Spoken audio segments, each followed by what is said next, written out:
ayah bunda yang dirahmati oleh Allah, dalam sebuah hadis yang diriwayatkan oleh Abu Hurairah, "Ma min mauludin yuladu 'alal fitrah, fa abawahu yuhawwidanihi aw yunassiranihi aw yumajjisanihi." Setiap anak dilahirkan dalam keadaan fitrah, maka kedua orang tuanya lah yang menjadikan ia Yahudi, Nasrani, ataupun Majusi. Lantas bagaimana cara kita sebagai orang tua dalam mendidik putra-putri kita sesuai dengan fitrahnya? Telah hadir di tengah-tengah kita Ustadz Hari Santosa. Beliau adalah konseptor sekaligus penulis buku Fitra Based Education dan Fitra Based Life. Beliau juga founder Fitra World Movement. Kepada Ustadz Hari Santosa, disilahkan. Oke, jazakallah, Ustadz. Baik, ayah bunda, subhanallah, ini sudah 600 lebih ya peserta yang hadir. 616. Sudah sabar untuk hadir pada acara yang luar biasa ini. Baik, a'udzubillahi minasyaitonirrajim. Bismillahirrahmanirrahim. Alhamdulillahilladzi ba'atsa fil ummina rasulan minhum yatlu 'alaihim ayatihi wa yuzakkihim wa yu'allimuhumul kitaba wal hikmah. Asyhadu an la ilaha illallah wahdahu la syarikalah wa asyhadu anna Muhammadan abduhu wa rasuluh. Balagha risalah wa adal amanah wa nasahal ummah wa jahada fillahi haqqan jihadi. Allahumma shalli wa sallim ala sayyidina Muhammadin wa ala alihi wa sahbihi wa wala. Al-hadirun, Bapak Ibu sekalian yang saya muliakan, keluarga besar Rarutul Jannah, yang saya muliakan Ustadzuna Bapak Nur Hidayat. Terima kasih Ustadz sudah membaca buku saya. Masya Allah, luar biasa Ustadz. Alhamdulillah. Ini luar biasa, memang harus ada perubahan yang luar biasa dalam pendidikan kita ya, tidak bisa lagi mengekor yang sudah ada. Baik, Jadi, saya bahagia betul mendengar ya, ada 4P tadi ya, beriman, beradab, kemudian berilmu dan beramal ya. Ini sebenarnya tahapan-tahapan inilah yang sebenarnya kita kendaki dalam pendidikan. Ya, juga kepada para jajaran manajemen ya, Rarutul Jannah, pada ustadzah yang saya muliakan, para ayah bunda, ya, keluarga besar Rarutul Jannah, huyukum jami'an bitatil Islam. Amin. Semoga Allah memuliakan kita dengan kemuliaan Islam. Assalamualaikum warahmatullahi wabarakatuh. Waalaikumsalam warahmatullahi wabarakatuh. Alhamdulillah di pagi hari ini yang cerah ya, hari Sabtu pagi ini, insya Allah kita tetap dalam keadaan istiqomah ya, dalam keadaan terus membersamai fitrah anak-anak kita. Ya, semoga kita bisa mengantarkan fitrah anak-anak kita dipandu dengan kitabullah ya, dengan adab dari Allah, dan kemudian dipandu dengan kitabullah tadi ya, diantarkan kepada peran peradaban terbaik dengan semulia-mulia adab. Ya, mudah-mudahan kita diberi kemampuan itu. Baik teman-teman sekalian, ayah bunda, para ustadz-ustadzah yang saya muliakan, hari ini insya Allah kita akan bahas tentang fitrah based education ya, pendidikan berbasis fitrah. Kenapa sih harus berbasis fitrah gitu ya? Ini memang perenungan panjang saya juga ya. Saya sudah tahun sebelum saya menikah juga saya selalu mencari pendidikan sejati itu apa sih sebenarnya gitu ya. Ini negeri ini mau dibawa kemana? Saya pelajari satu-satu tuh ya, konsepnya Ki Hajar, konsepnya Paulo Freire gitu ya, konsep semua Toto Chan gitu saya baca semua, dan akhirnya kembali mata saya tertumpu kepada konsep Islam gitu ya, bahwa pendidikan Islam inilah yang terbaik sebenarnya ya. Dan tidak ada konsep pendidikan terbaik di muka bumi yang tidak berangkat dari konsep manusia. Ya, dan Islamlah yang paling jelas ya tentang human nature. Nanti kita akan bahas ya tentang konsep manusia ini. Ya, karena konsep manusia dalam Islam disebut dengan fitrah ya. Maka ada sebuah buku pengarang dari Profesor Muhammad Yasin, itu referensi pertama saya. Beliau mengatakan fitrah adalah the Islamic concept of human nature. Ya, jadi Islam adalah konsep dasar dari human nature, ya, sifat dasar manusia, dan itu intinya adalah spiritual, iman. Gitu ya. Jadi fitrah itu memang ada 8 aspek ya. Imam Ghazali menyebutnya ada rasa ingin tahu ya, ada spiritual, ada keinginan untuk sexuality misalnya, bersosial dan seterusnya, tapi intinya adalah spiritual ya. Jadi semua dibawa ke arah spiritual.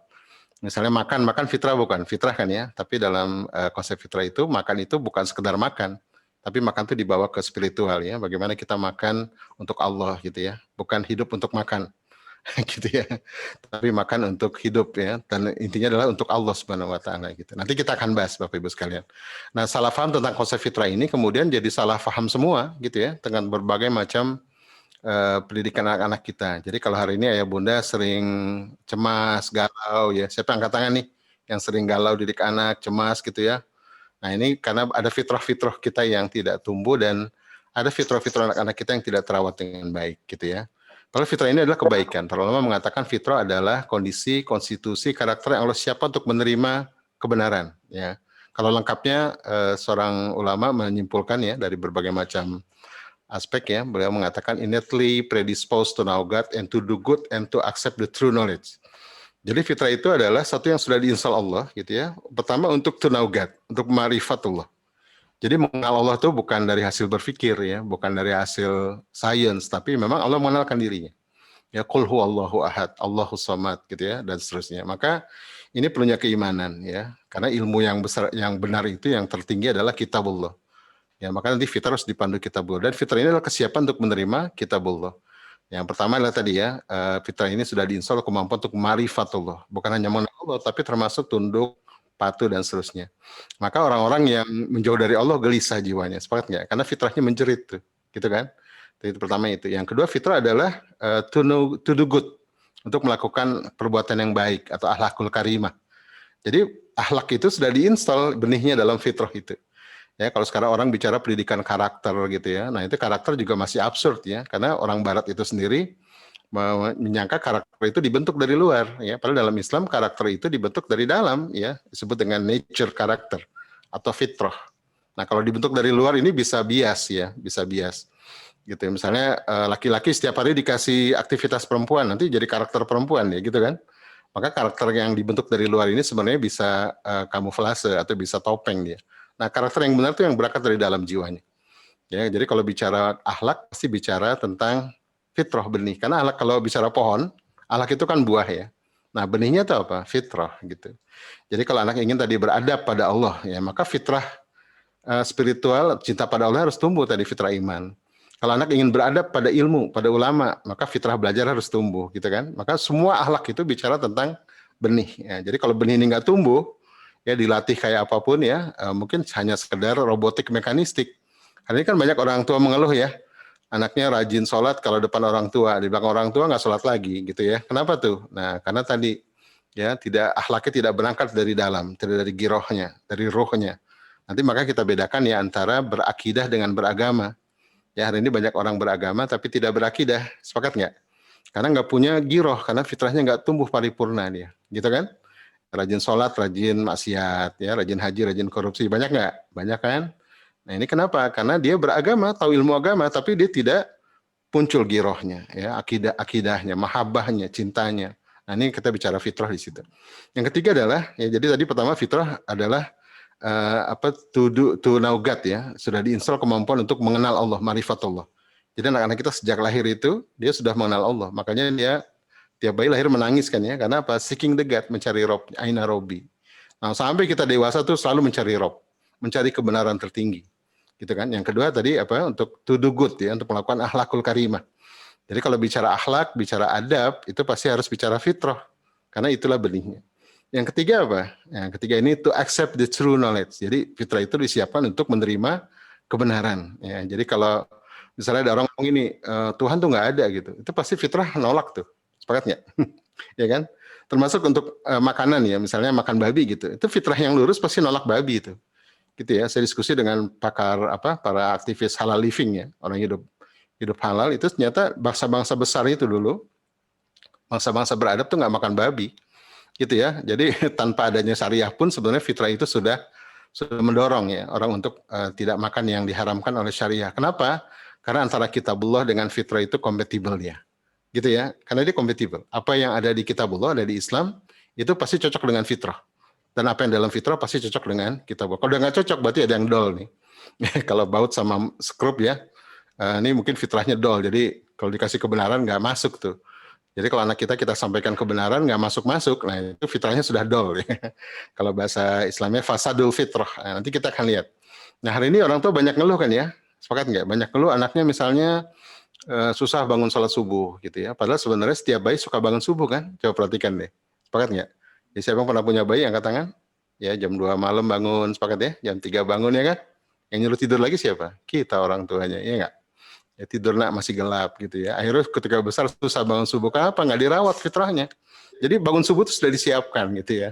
Apalagi hari ini orang tua mengeluh anaknya mager, atau mager, malas gerak ya, pegang gadget, pegang tab gitu ya, asik sendirian gitu ya, malas bergerak dan seterusnya. Ya, padahal sebenarnya apa? Semua anak waktu kecil suka gerak, sepakat nggak? Sepakat? Nah, nggak ada anak yang nggak suka gerak kan? Semua anak suka gerak. Nah, siapa yang nyuruh diam? Kita ya, tidak memberikan. Abis Ustaz, nakal Ustaz anaknya. Naik-naik panjang, usia 3 tahun, 4 tahun, naik-naik teralis, naik-naik meja makan. Saya bilang, Bu, bukan anak yang nakal. Gitu ya. Tapi apa? Rumah ibu kurang luas. Ya kan? Satu anak tuh butuh paling nggak 5 meter persegi itu. Ya, satu anak untuk ruang geraknya ya. Itu di bawah 7 tahun. Maka ada sebuah riset yang menarik. Saya baca riset. Ternyata apa? Anak-anak yang SD, SMP sholatnya goyang-goyang. Nah, suka lihat nggak? Anak SD sholatnya garuk-garuk, goyang-goyang ya, kayak monyet gitu ya. Itu kenapa tuh? Nggak bisa tu'maninah. Kenapa? Karena kata riset ini tidak diberikan hak bergeraknya ketika anak-anak. Gitu ya. Maka ada kaidah dalam fitrah nanti ya, hak yang tidak diberikan di masa anak, maka nanti dia akan menuntut terus haknya sampai dia dewasa. Kalau bahasa lainnya, hak yang tidak diberikan di masa anak, ya, maka anak itu ketika dewasa tidak menunaikan kewajiban masa dewasanya. Nah, ini terus berlangsung nih sampai nanti pernikahan. Ya, para ibu paham betul ya, kalau dalam pernikahan siapa yang punya suami malas sholat misalnya. Siapa yang punya suami banyak rencana, nggak pernah eksekusi.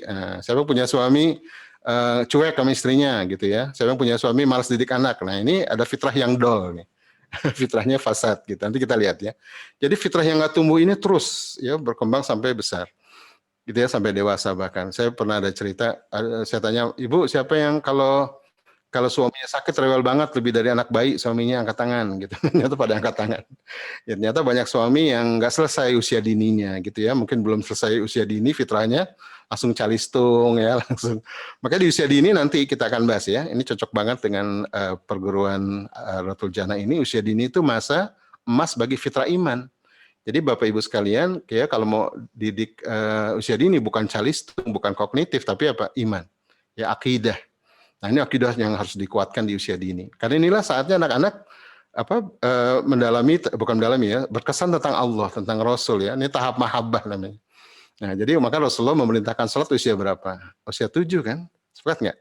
Rasul nggak bilang perintahkan sholat sejak lahir atau sejak dini, enggak, sejak usia 7 tahun. 7 tahun itu bukan usia dini, udah masuk masa tamyiz, ya, masa di atas usia dini. Usia dini itu sampai 6 tahun. Ya, disebut masa early childhood ya, gitu dan seterusnya. Disebut macam-macam istilahnya.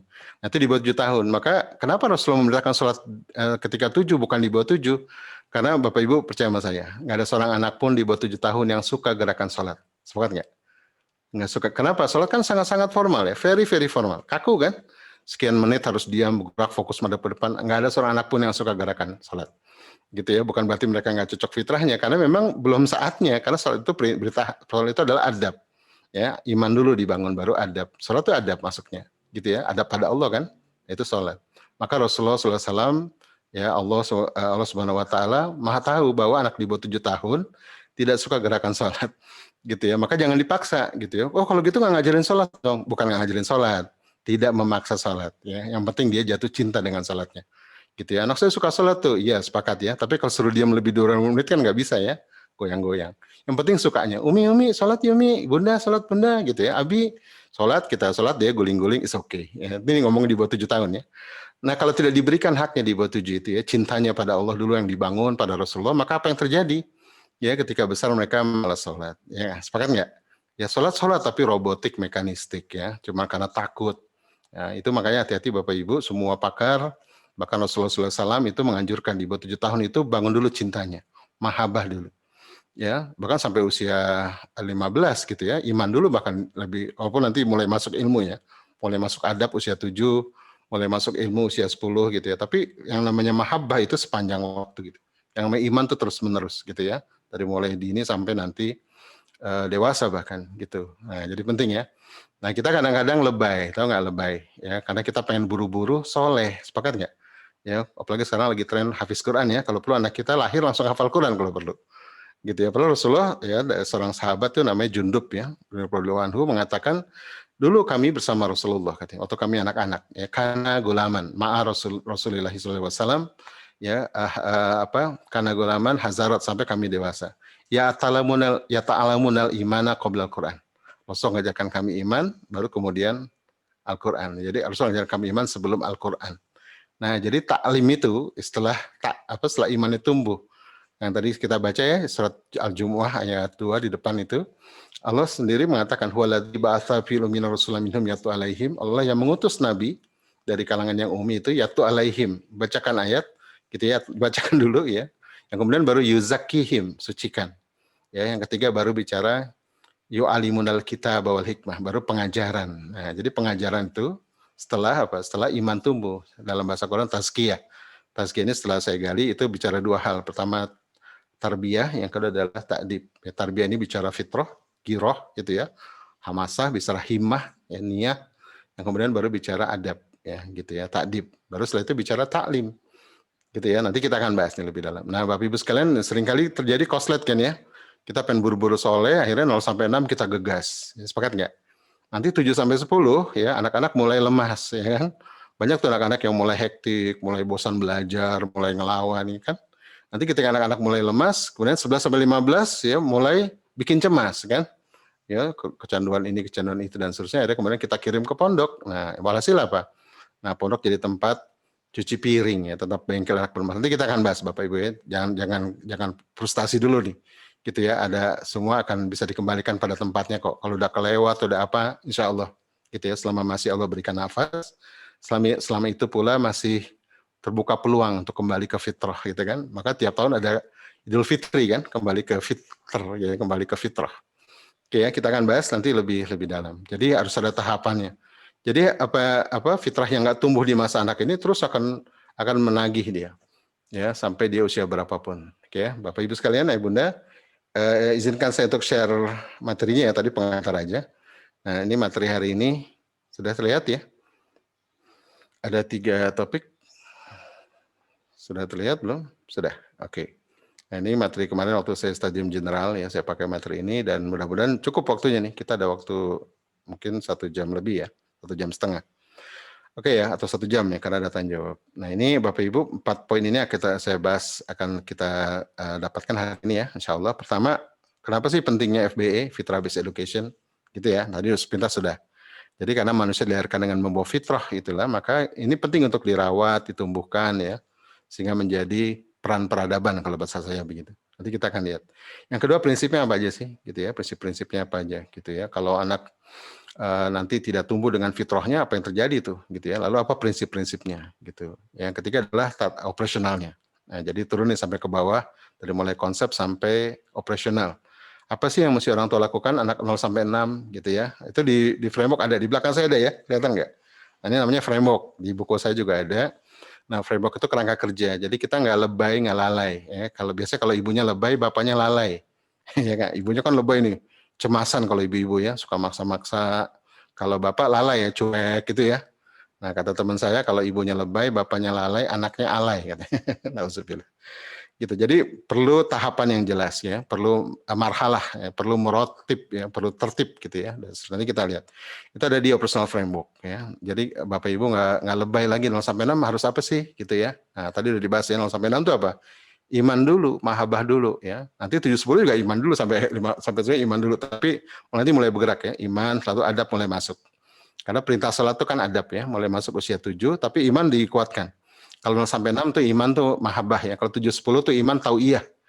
Jadi kalau di bawah 7 tahun lebih banyak kisah gitu ya, lebih banyak keteladanan yang sifatnya sederhana di rumah ya.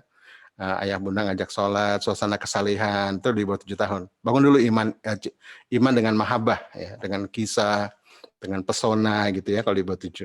Bukan dengan paksaan ya. Jadi kalau usia 7 dia diperintahkan sholat, kalau gitu di bawah 7 nggak diperintahkan. Jadi bukan dibiarkan dan bukan dipaksa. Ya, tapi dipesonakan, ya, dijatuh cintakan, digairahkan, sepakat ya. Karena anak di bawah 7 kan masih imaji kan, ya, dia masih imaji dia. Ya, belum bisa mikir kan, mikir itu mulai 7-10 kan, ya, mulai tamyiz namanya, mulai mumayyiz itu 7 sampai 10 ya, maka baru masuk perintah salat gitu ya. Dan itu pun bertahap sampai usia 10 kan. Nanti kita akan bahas ya, usia 10 tuh ditempeleng kalau nggak salah tuh. Kenapa tuh? Ya, maka ada waktu 7 sampai 10 agar ada program yang jelas agar anak-anak nanti usia 10 selesai ya. Artinya apa? Bukan ditempelengnya gitu ya, tapi bagaimana usia 10 tahun itu sholat udah nggak disuruh-suruh lagi, ya, dilakukan dengan kesadaran. Maka 7 sampai 10 ini masa tauiyah ya, masa bagaimana anak itu imannya tumbuh dengan kesadaran. Nah, kalau 7 10 0 sampai 6 tadi dengan kisah, dengan keteladanan lokal ya di rumah domestik lah. Kalau 7 10 ini sudah mulai keteladanan lingkungan ya. Maka kalau guru-guru udah mulai berperan jadi teladan tuh ya bagi murid-murid juga gitu ya, bukan hanya nyuruh-nyuruh gitu ya. Dan 7-10 ini anak-anak harus melihat bagaimana iman itu bekerja. Ya, bukan sekedar iman itu ceramah, nasihat, kisah, bekerja. Ya misalnya apa? Misalnya tadabbur alam ya, napaktilas sejarah, ya kunjungan nanti mungkin kalau dari rezeki rame-rame anak-anak SD ini kunjungan ke Hagia Sophia misalnya, atau kalau dari rezeki umroh bareng, tapi umrohnya yang backpacker ya, yang mungkin anak kelas 4 udah bisa tuh ya, umroh backpacker gitu ya. Nah, nanti mulai di tempat tuh. Ya Rasulullah itu mulai magang berdagang kan usia 12 tahun ya, gitu. Kira-kira kelas 6 ya, kelas 5 begitu. Udah bisa tuh. Jadi 07 sampai 10 tuh bagaimana melihat ya apa iman itu bekerja. Maka penting nanti napaktilas sejarah, tadabbur alam, naik gunung ya, nginap di rumah orang saleh gitu ya. Jadi harus banyak program-program yang membuat mereka wow gitu ya. Oh ternyata yang namanya keteraturan, kesalehan itu sesuatu yang real gitu ya, bukan sekedar omongan ya. Bahkan bagaimana orang soleh itu punya pertanian yang hebat ya. Bagaimana orang soleh itu dia berada pada sekitarnya, dia harus melihat wujudnya gitu ya. Bukan lagi cerita.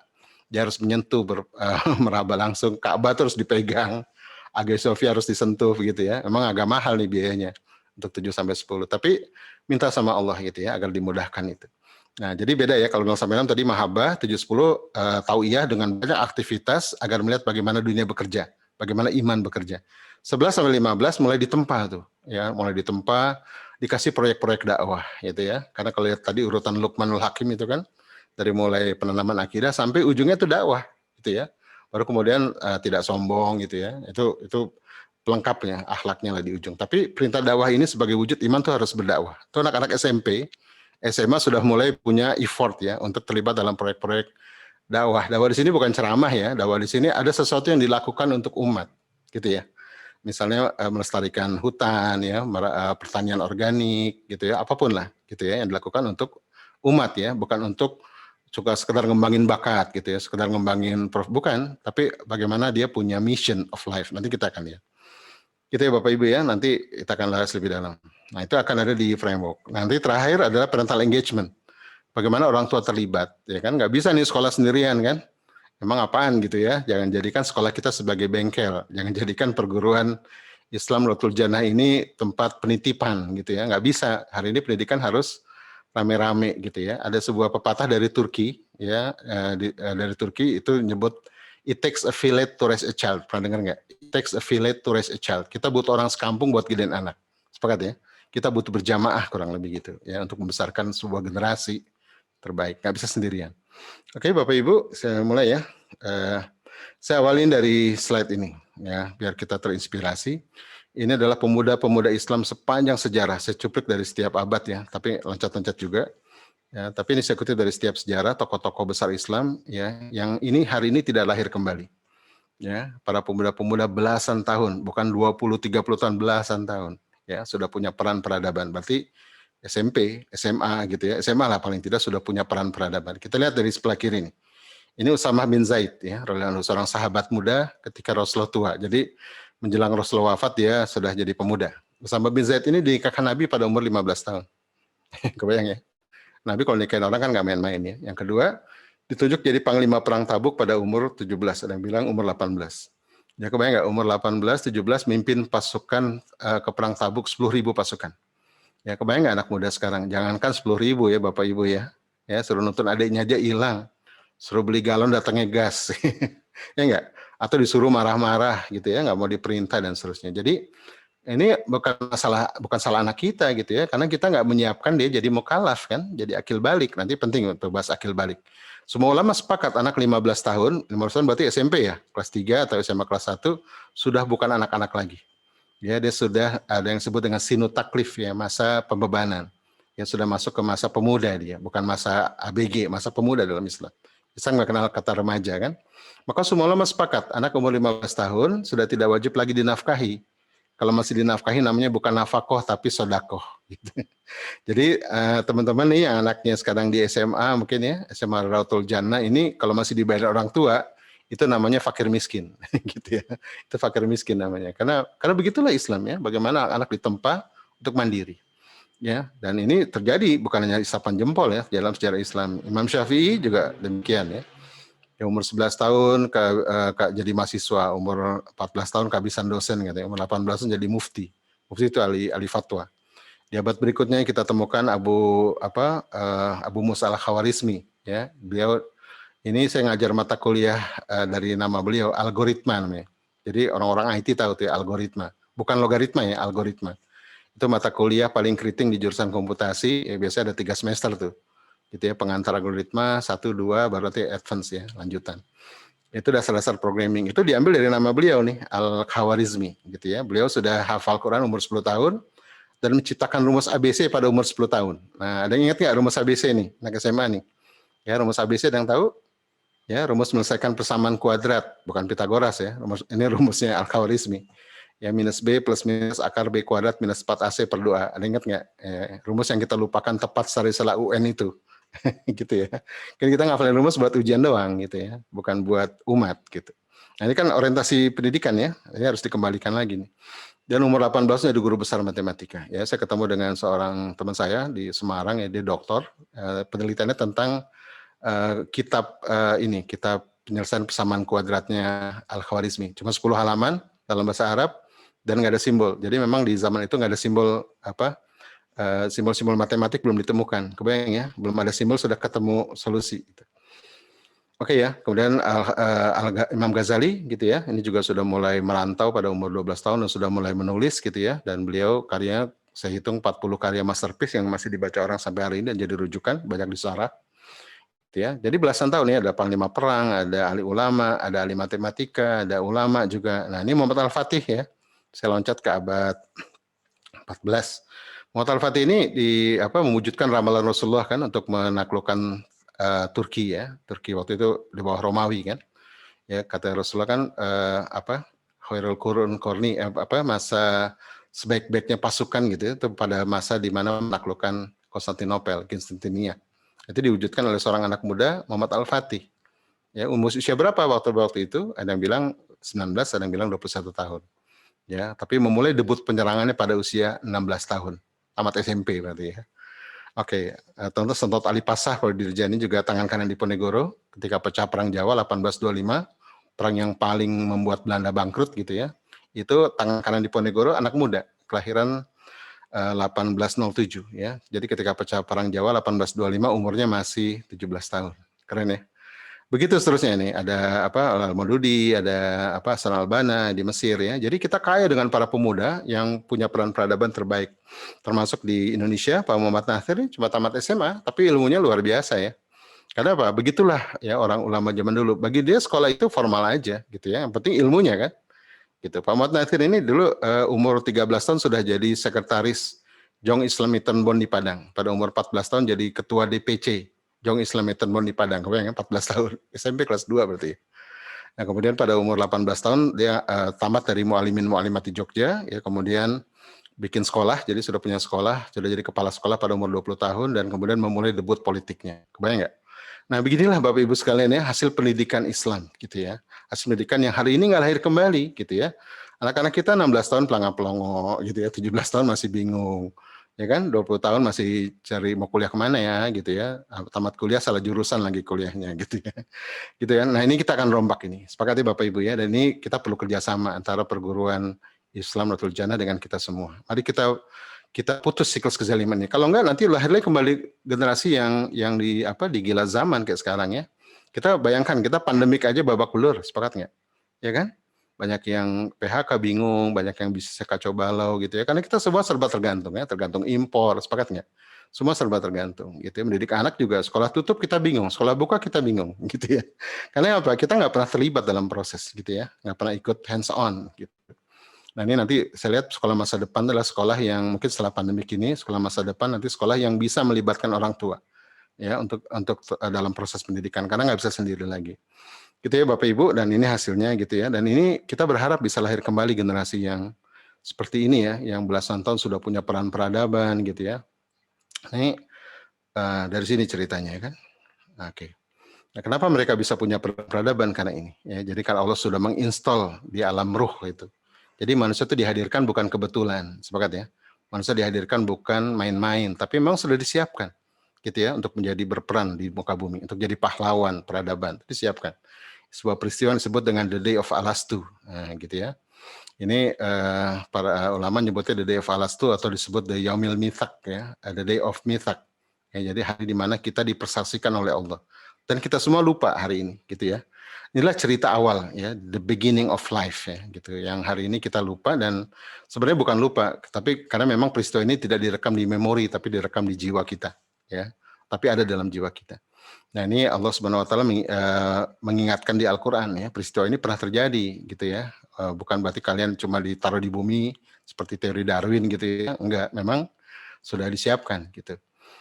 Ya wa idh akhadha rabbuka, dan ingatlah ya. Jadi Allah ingatkan lagi, ingatlah ketika Rabbmu ya min bani Adama min zuhurihim zuriyatahum ya, ketika mengeluarkan dari tulang sulbi Nabi Adam keturunannya, kemudian wasyadahum ala anfusihim. Kemudian membuat persaksian ya, alastu birabbikum ya, bukan kaki Rabbmu. Ya, dan titik itulah ya kemudian jadi titik momen penting bagi kehidupan kita sekarang. Karena kita bisa menjawab gitu ya. Dan Allah bertanya sangat santun, alastu birabbikum. Bukan kaki Rabbmu. Allah nggak bertanya siapa aku. Ya. Kalau tanya siapa aku, kita babak belur ya.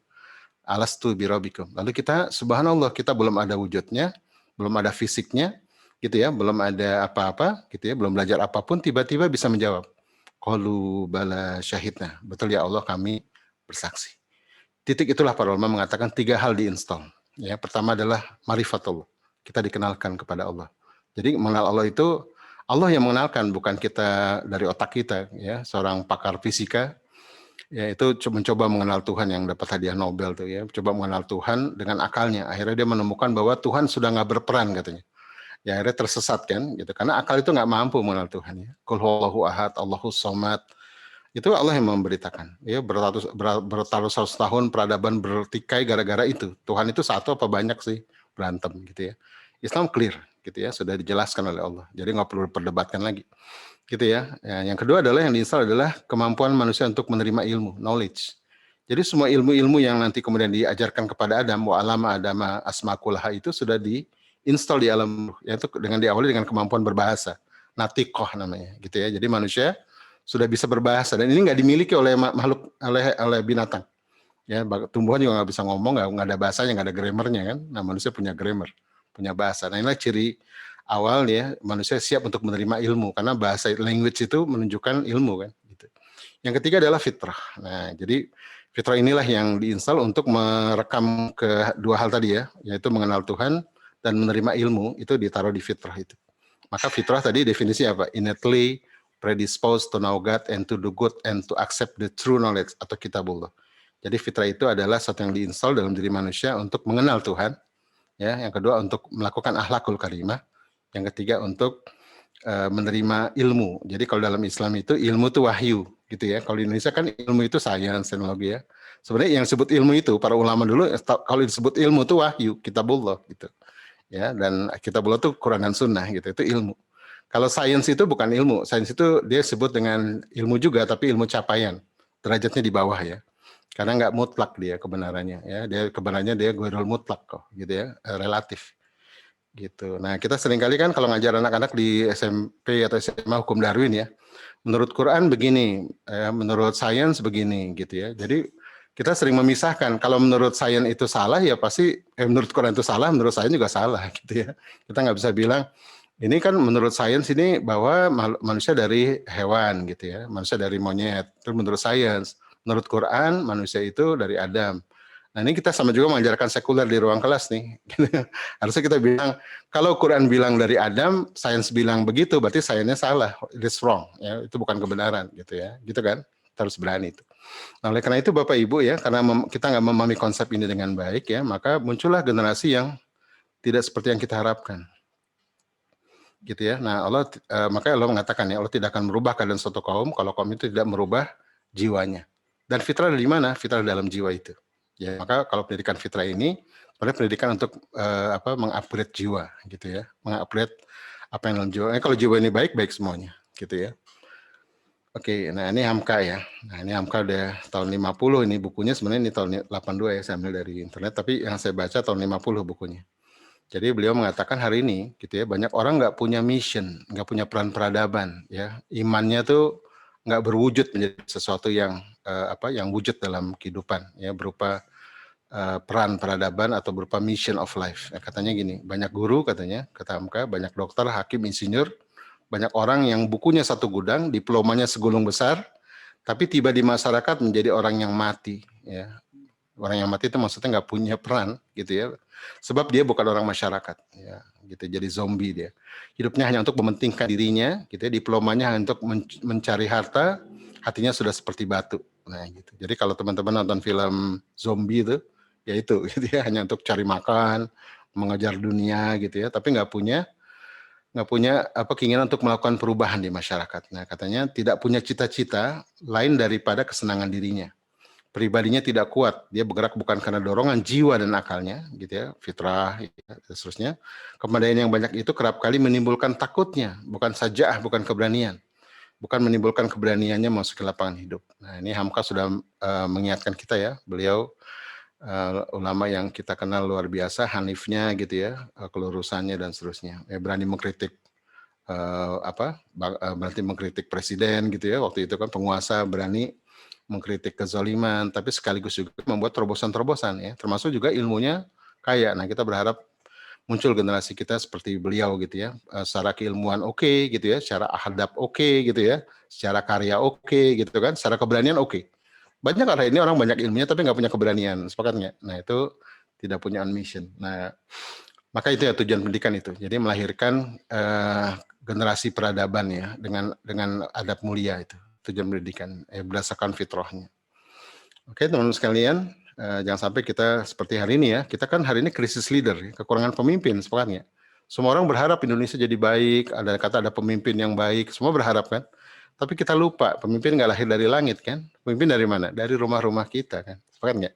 Kalau setiap rumah-rumah kaum muslimin itu bisa melahirkan anak-anak yang salih, anak yang beradab, beriman gitu ya, dengan tadi karya peradaban terbaik, dengan peran peradaban terbaik ya, maka secara kolektif nanti lahirlah pemimpin, sepakat nggak, dalam level bangsa gitu kan, karena pemimpin itu kan hadiah kolektif dari jiwa-jiwa yang tumbuh paripurna dari rumah-rumah kita ya, di sekolah-sekolah kita, maka nanti muncullah pemimpin dalam skala nasional, sepakat ya. Nah gitu, jadi jangan nunggu dari langit nih, kita harus urun tangan, urun hati, kita harus semangat ya, jangan sampai kita seperti sekarang ya, babak belur kita secara ekonomi ya, secara politik, secara kepemimpinan babak belur kita, gitu ya, secara semua gitu, kita tergantung pada luar negeri ya dan seterusnya.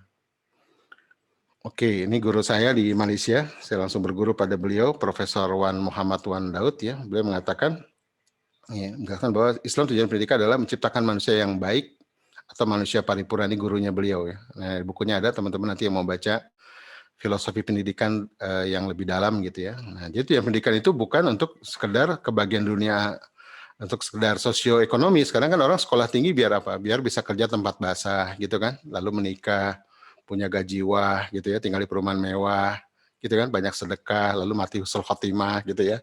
Mana mungkin mati husnul khotimah kalau hidup cuma begitu kan? Ya enggak tadi ya. Hidup itu bukan tentang itu ya. Hidup itu tentang bagaimana berjuang.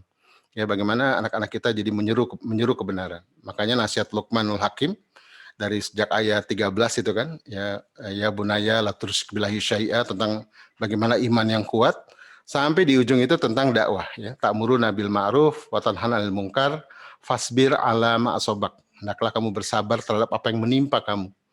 Nah, jadi kalau usia SMA itu sebenarnya usia dakwah gitu ya, usia menyeru kebenaran. Ya, maka dalam konsep Islam nanti bukan profesor yang dai, dokter yang dai, insinyur yang dai, tapi dai yang profesor, dai yang insinyur, dai yang dokter, sepakat ya? Karena dai itulah tugas kita, yaitu menyuruh kebenaran. Nah, kita ingin anak-anak kita seperti itu. Kebayang nggak kalau setiap anak-anak kita jadi dai, ya, dengan bidangnya masing-masing? Dahsyat nggak peradaban ini? Dahsyat Bapak Ibu ya, ya kan?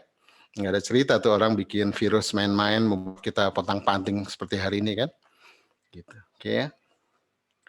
Oke, ini sekedar. Nah, ini udah banyak ya. Ini riset-riset saya tentang pendidikan, tulisan yang lama ya.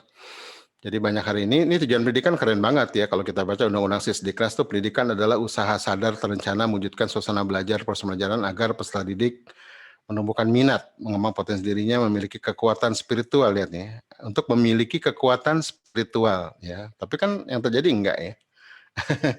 Ini semua ya intinya apa? Tetap aja balik-balik ke kognitif ya, ke akademis tadi seperti apa Ustaz Duna, Pak Nur Hidayat katakan gitu. Terjadi apa? Nah ini jadi kekacauan ya. Kita krisis leader nih. Ini ada riset tentang bakat aja misalnya. 87% mahasiswa Indonesia salah jurusan. Kebayang nggak? Ini riset tahun 2014 ya. Jadi 87% mahasiswa, jadi hampir setiap 10 mahasiswa, 9 salah jurusan. Salah jurusan tuh ciri-ciri apa sih? Ciri-ciri kan generasi yang nggak tahu mau jadi apa kan, nggak tahu mau kemana kan, sepakat nggak? Ya, jadi salah jurusan. Jadi dia nggak punya giroh apa yang mau diperjuangkan gitu ya, sehingga dia nggak kenal dirinya gitu.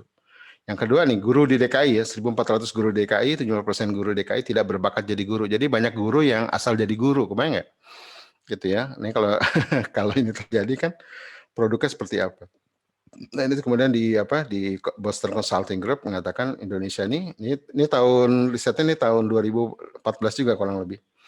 Indonesia sudah menghadapi kekurangan manajer tingkat menengah dan di tahun 2020 kesenjangan antara permintaan penawaran akan semakin tinggi. Nah sekarang 2021 ya. Sekarang betul ramalan terjawab ya. Kita mencapai 80%. Jadi senjang antara kebutuhan dengan kesediaan leader di tingkat menengah, apalagi tingkat tinggi. Nah gitu ya teman-teman sekalian, apalagi pendidikan sekarang berbasis daya saing, kompetisi segala macam ya, membuat anak-anak kita makin digegas. Pendidikan itu bukan tentang daya saing ya, pendidikan itu tentang bagaimana fastabiqul khairat kan, bagaimana anak kita berlomba memacu untuk berkarya, membuat kebaikan, bukan saling meniadakan, bukan saling mengalahkan gitu ya. Saling mengalahkan boleh aja kalau di olahraga ya, boleh aja kan, itu sport ya. Tapi dalam kehidupan bukan itu, dalam kehidupan bagaimana fastabiqul khairat ya, bagaimana berlomba-lomba untuk memberikan kontribusi bagi peradaban dengan karya-karya dan peran-peran terbaik. Ya, jadi saya ulang-ulang kata-kata itu ya, semoga bisa paham. Ini saya cepetin aja ya, ini banyak pakar sudah mengkritik lah sistem yang ada sekarang ini. Termasuk Ki Hajar Dewantoro, sebenarnya dia sudah ngomongin fitrah tuh. Ya, cuma dia bahasanya bukan fitrah, dia nyebutnya kodrat. Nah, jadi pendidikan adalah menuntun segala kekuatan kodrat. Nah, kodrat itu kan fitrah ya, yang ada pada anak agar mereka sebagai manusia dan sebagai anggota masyarakat dapatlah mencapai keselamatan dan kebahagiaan setinggi-tingginya. Ya, jadi kodrat itu sebenarnya fitrah itu kan, apa yang ada dalam diri anak. Nah juga termasuk ini, sistem pendidikan dan pengajaran Indonesia harus sesuaikan dengan kepentingan rakyat, nusa bangsa, kepentingan hidup, kebudayaan hidup masyarakat dalam arti yang seluas-luasnya. Maka harus diingat nih perbedaan bakat, keadaan hidup antara anak didik yang tinggal di daerah pertanian, perdagangan, gitu ya. Sekarang kan jadi dilema nih ya, misalnya anak di pesisir, kalau dia sekolah dia nggak ke laut, ya. Kalau dia ke laut dia nggak sekolah kan dilema kan. Kenapa ke laut nggak jadi kurikulum aja, gitu kan? Toh dia bisa bangun daerahnya kan.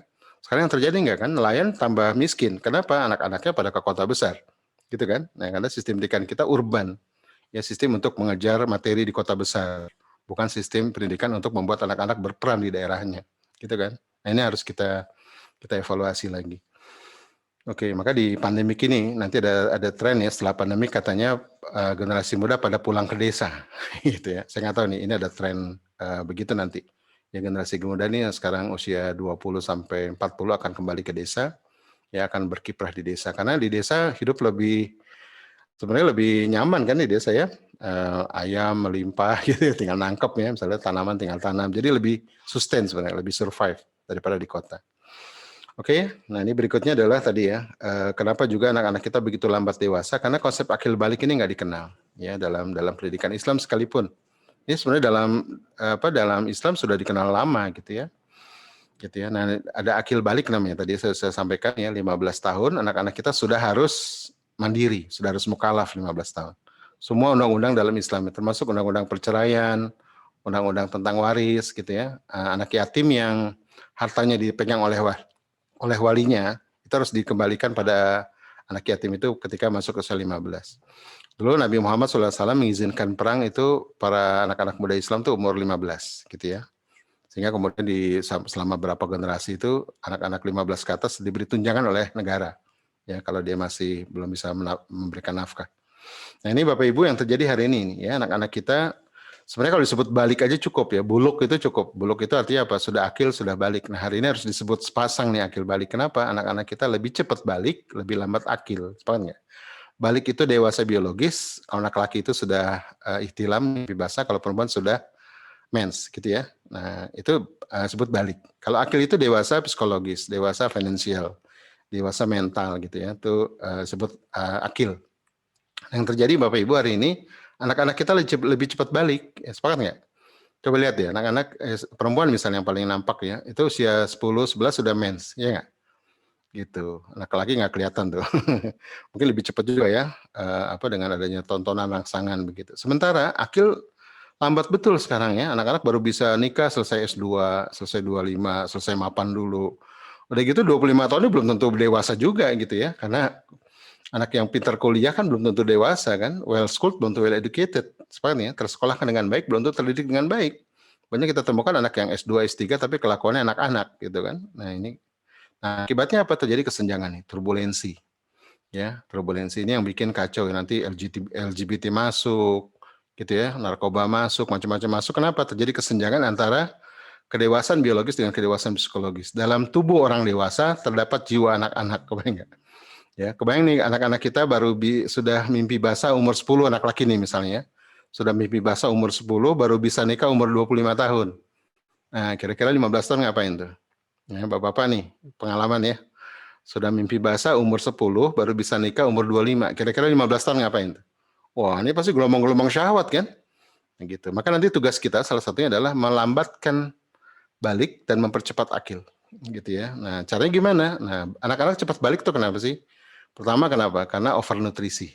Ya, ibu-ibu malas masak. Ini para ibu lebay nih. Malas masak para ibu. Pengen anaknya bergizi tapi instan. Nah, kasih es krim yang banyak, kasih makanan junk food ya. Akibatnya apa? Anak-anak cepat balik. Kenapa? Karena teraktivasi organ-organ biologisnya dengan makanan-makanan yang memicu itu, ya.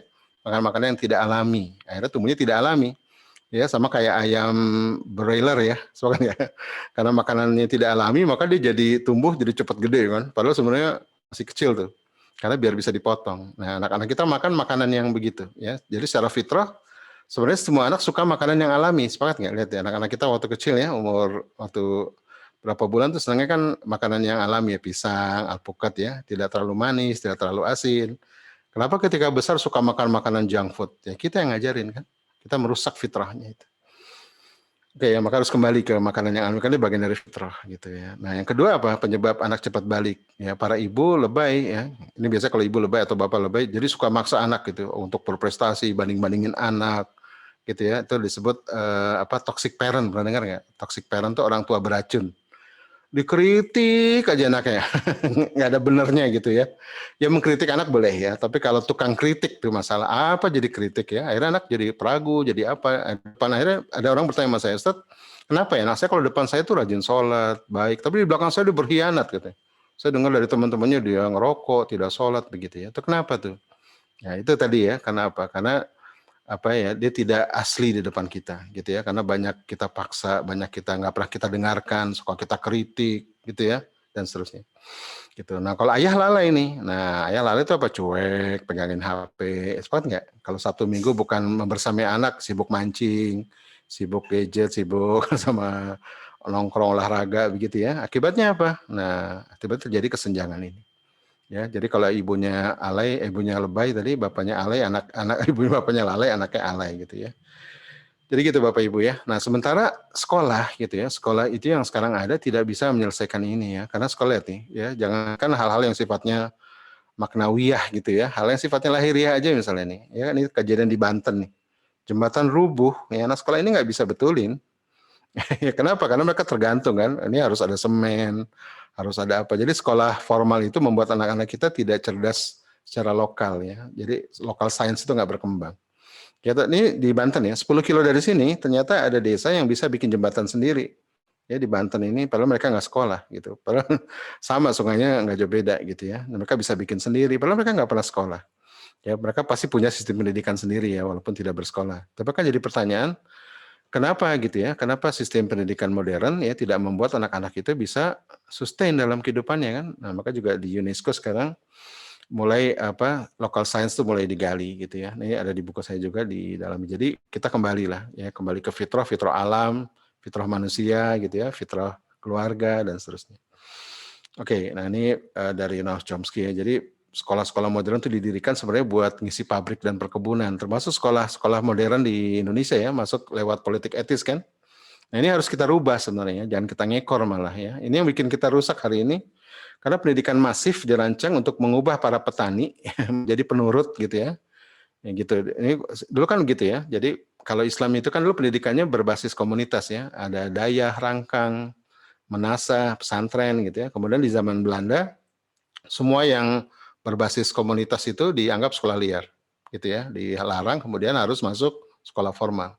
Gitu ya, walhasil apa? Anak-anak kita cuma disiapkan jadi kuli kan, jadi administratur dan engineer. Ya, mata uang paling berharga adalah apa? Kecerdasan dan kepintaran. Sepakat nggak? Sementara iman, adab, wah wassalam udah gitu ya, fitrah lewat semua. Yang sekarang kita temukan hari ini ya. Generasi yang carut marut ya, karena memang cuma digegas apa? Otaknya sama keterampilan. Sepakat nggak? Ya orang tua bangga tuh kalau anaknya rapotnya nilainya tinggi ya, kemudian keterampilannya hebat, bakatnya hebat, dia lupa. Ya, yang membuat manusia sukses itu bukan itu, tapi imannya, sepakat ya, adabnya, sepakat ya. Setelah itu baru karyanya gitu. Berkarya tanpa beriman kacau, karyanya buat ngebunuh orang nanti, buat bikin kerusakan, bikin virus. Begitu ya. Jadi iman tadi ya. Maka ini bagus betul 4B tadi, beriman, beradab, ya, berilmu, baru kemudian beramal, berkarya dan seterusnya, gitu ya. Oke. Nah, jadi kita harus kembalikan ini contoh ya. Ini jadi saya bukan cerita bohong ya. Ini jadi Belanda itu memang sungguh-sungguh melarang sekolah-sekolah berbasis komunitas. Yang dibolehkan tuh biasanya pesantren-pesantren yang sifatnya klinik ya, sifatnya dukun gitu ya, kayak di daerah Banten, Bogor tuh banyak tuh pesantren yang kiai-kiai menyimpang begitu, itu dibolehkan oleh Belanda. Tapi yang progresif dihabisi itu. Gitu. Dan sekarang sebenarnya terbuka ruang yang luas bagi kita ya untuk merancang kembali pendidikan yang terbaik gitu ya, yang lebih baik dari yang diselenggarakan oleh pemerintah. Oke Bapak Ibu, nah ini juga gitu ya, model pendidikan kita sama kayak tentara perang dulu yang menghadap ke depan gitu, dan seterusnya. Karena memang dibangun dari awalnya itu adalah si Menteri Pendidikan Amerika gitu ya, itu mengambil contoh dari sistem pendidikan di Prusia ya, sekolah militer. Ini cuma mencetak orang patuh dan pintar aja gitu ya. Orang patuh dan pintar, tapi patuh dan pintar pada negara. Ya, bukan patuh dan pintar pada Allah gitu ya, pada negara. Nah, akhirnya sekarang terlihat nih. Gitu ya, sama menghadap ke depan, patuh, pintar gitu ya, tapi belum tentu berakhlak ya, belum tentu beradab dan seterusnya. Oke ya, saya cepetin aja. Nah, ini yang terjadi nih, kemudian hidup yang tidak seimbang kan. Orang menganggap sekarang karena semuanya untuk kerja, untuk sosial ekonomi, maka semua diarahkan ke sana. Akhirnya hidup tidak bahagia, stres kan? Gitu, karena hari ini Tuhan pekerjaan itu jadi agama gitu ya. Jadi kalau ditanya mau jadi apa, YouTuber gitu ya, mau jadi apa, jadi ini, jadi programmer, jadi apa, itu is okay gitu ya. Tapi yang harus kita bangun adalah girohnya gitu ya. Dengan jadi programmer itu kamu ingin buat apa untuk umat nak gitu ya. Dengan kamu jadi YouTuber itu apa yang bisa kamu kontribusikan untuk umat nak. Dengan jadi gamers itu kamu bikin apa untuk umat nak, gitu kan.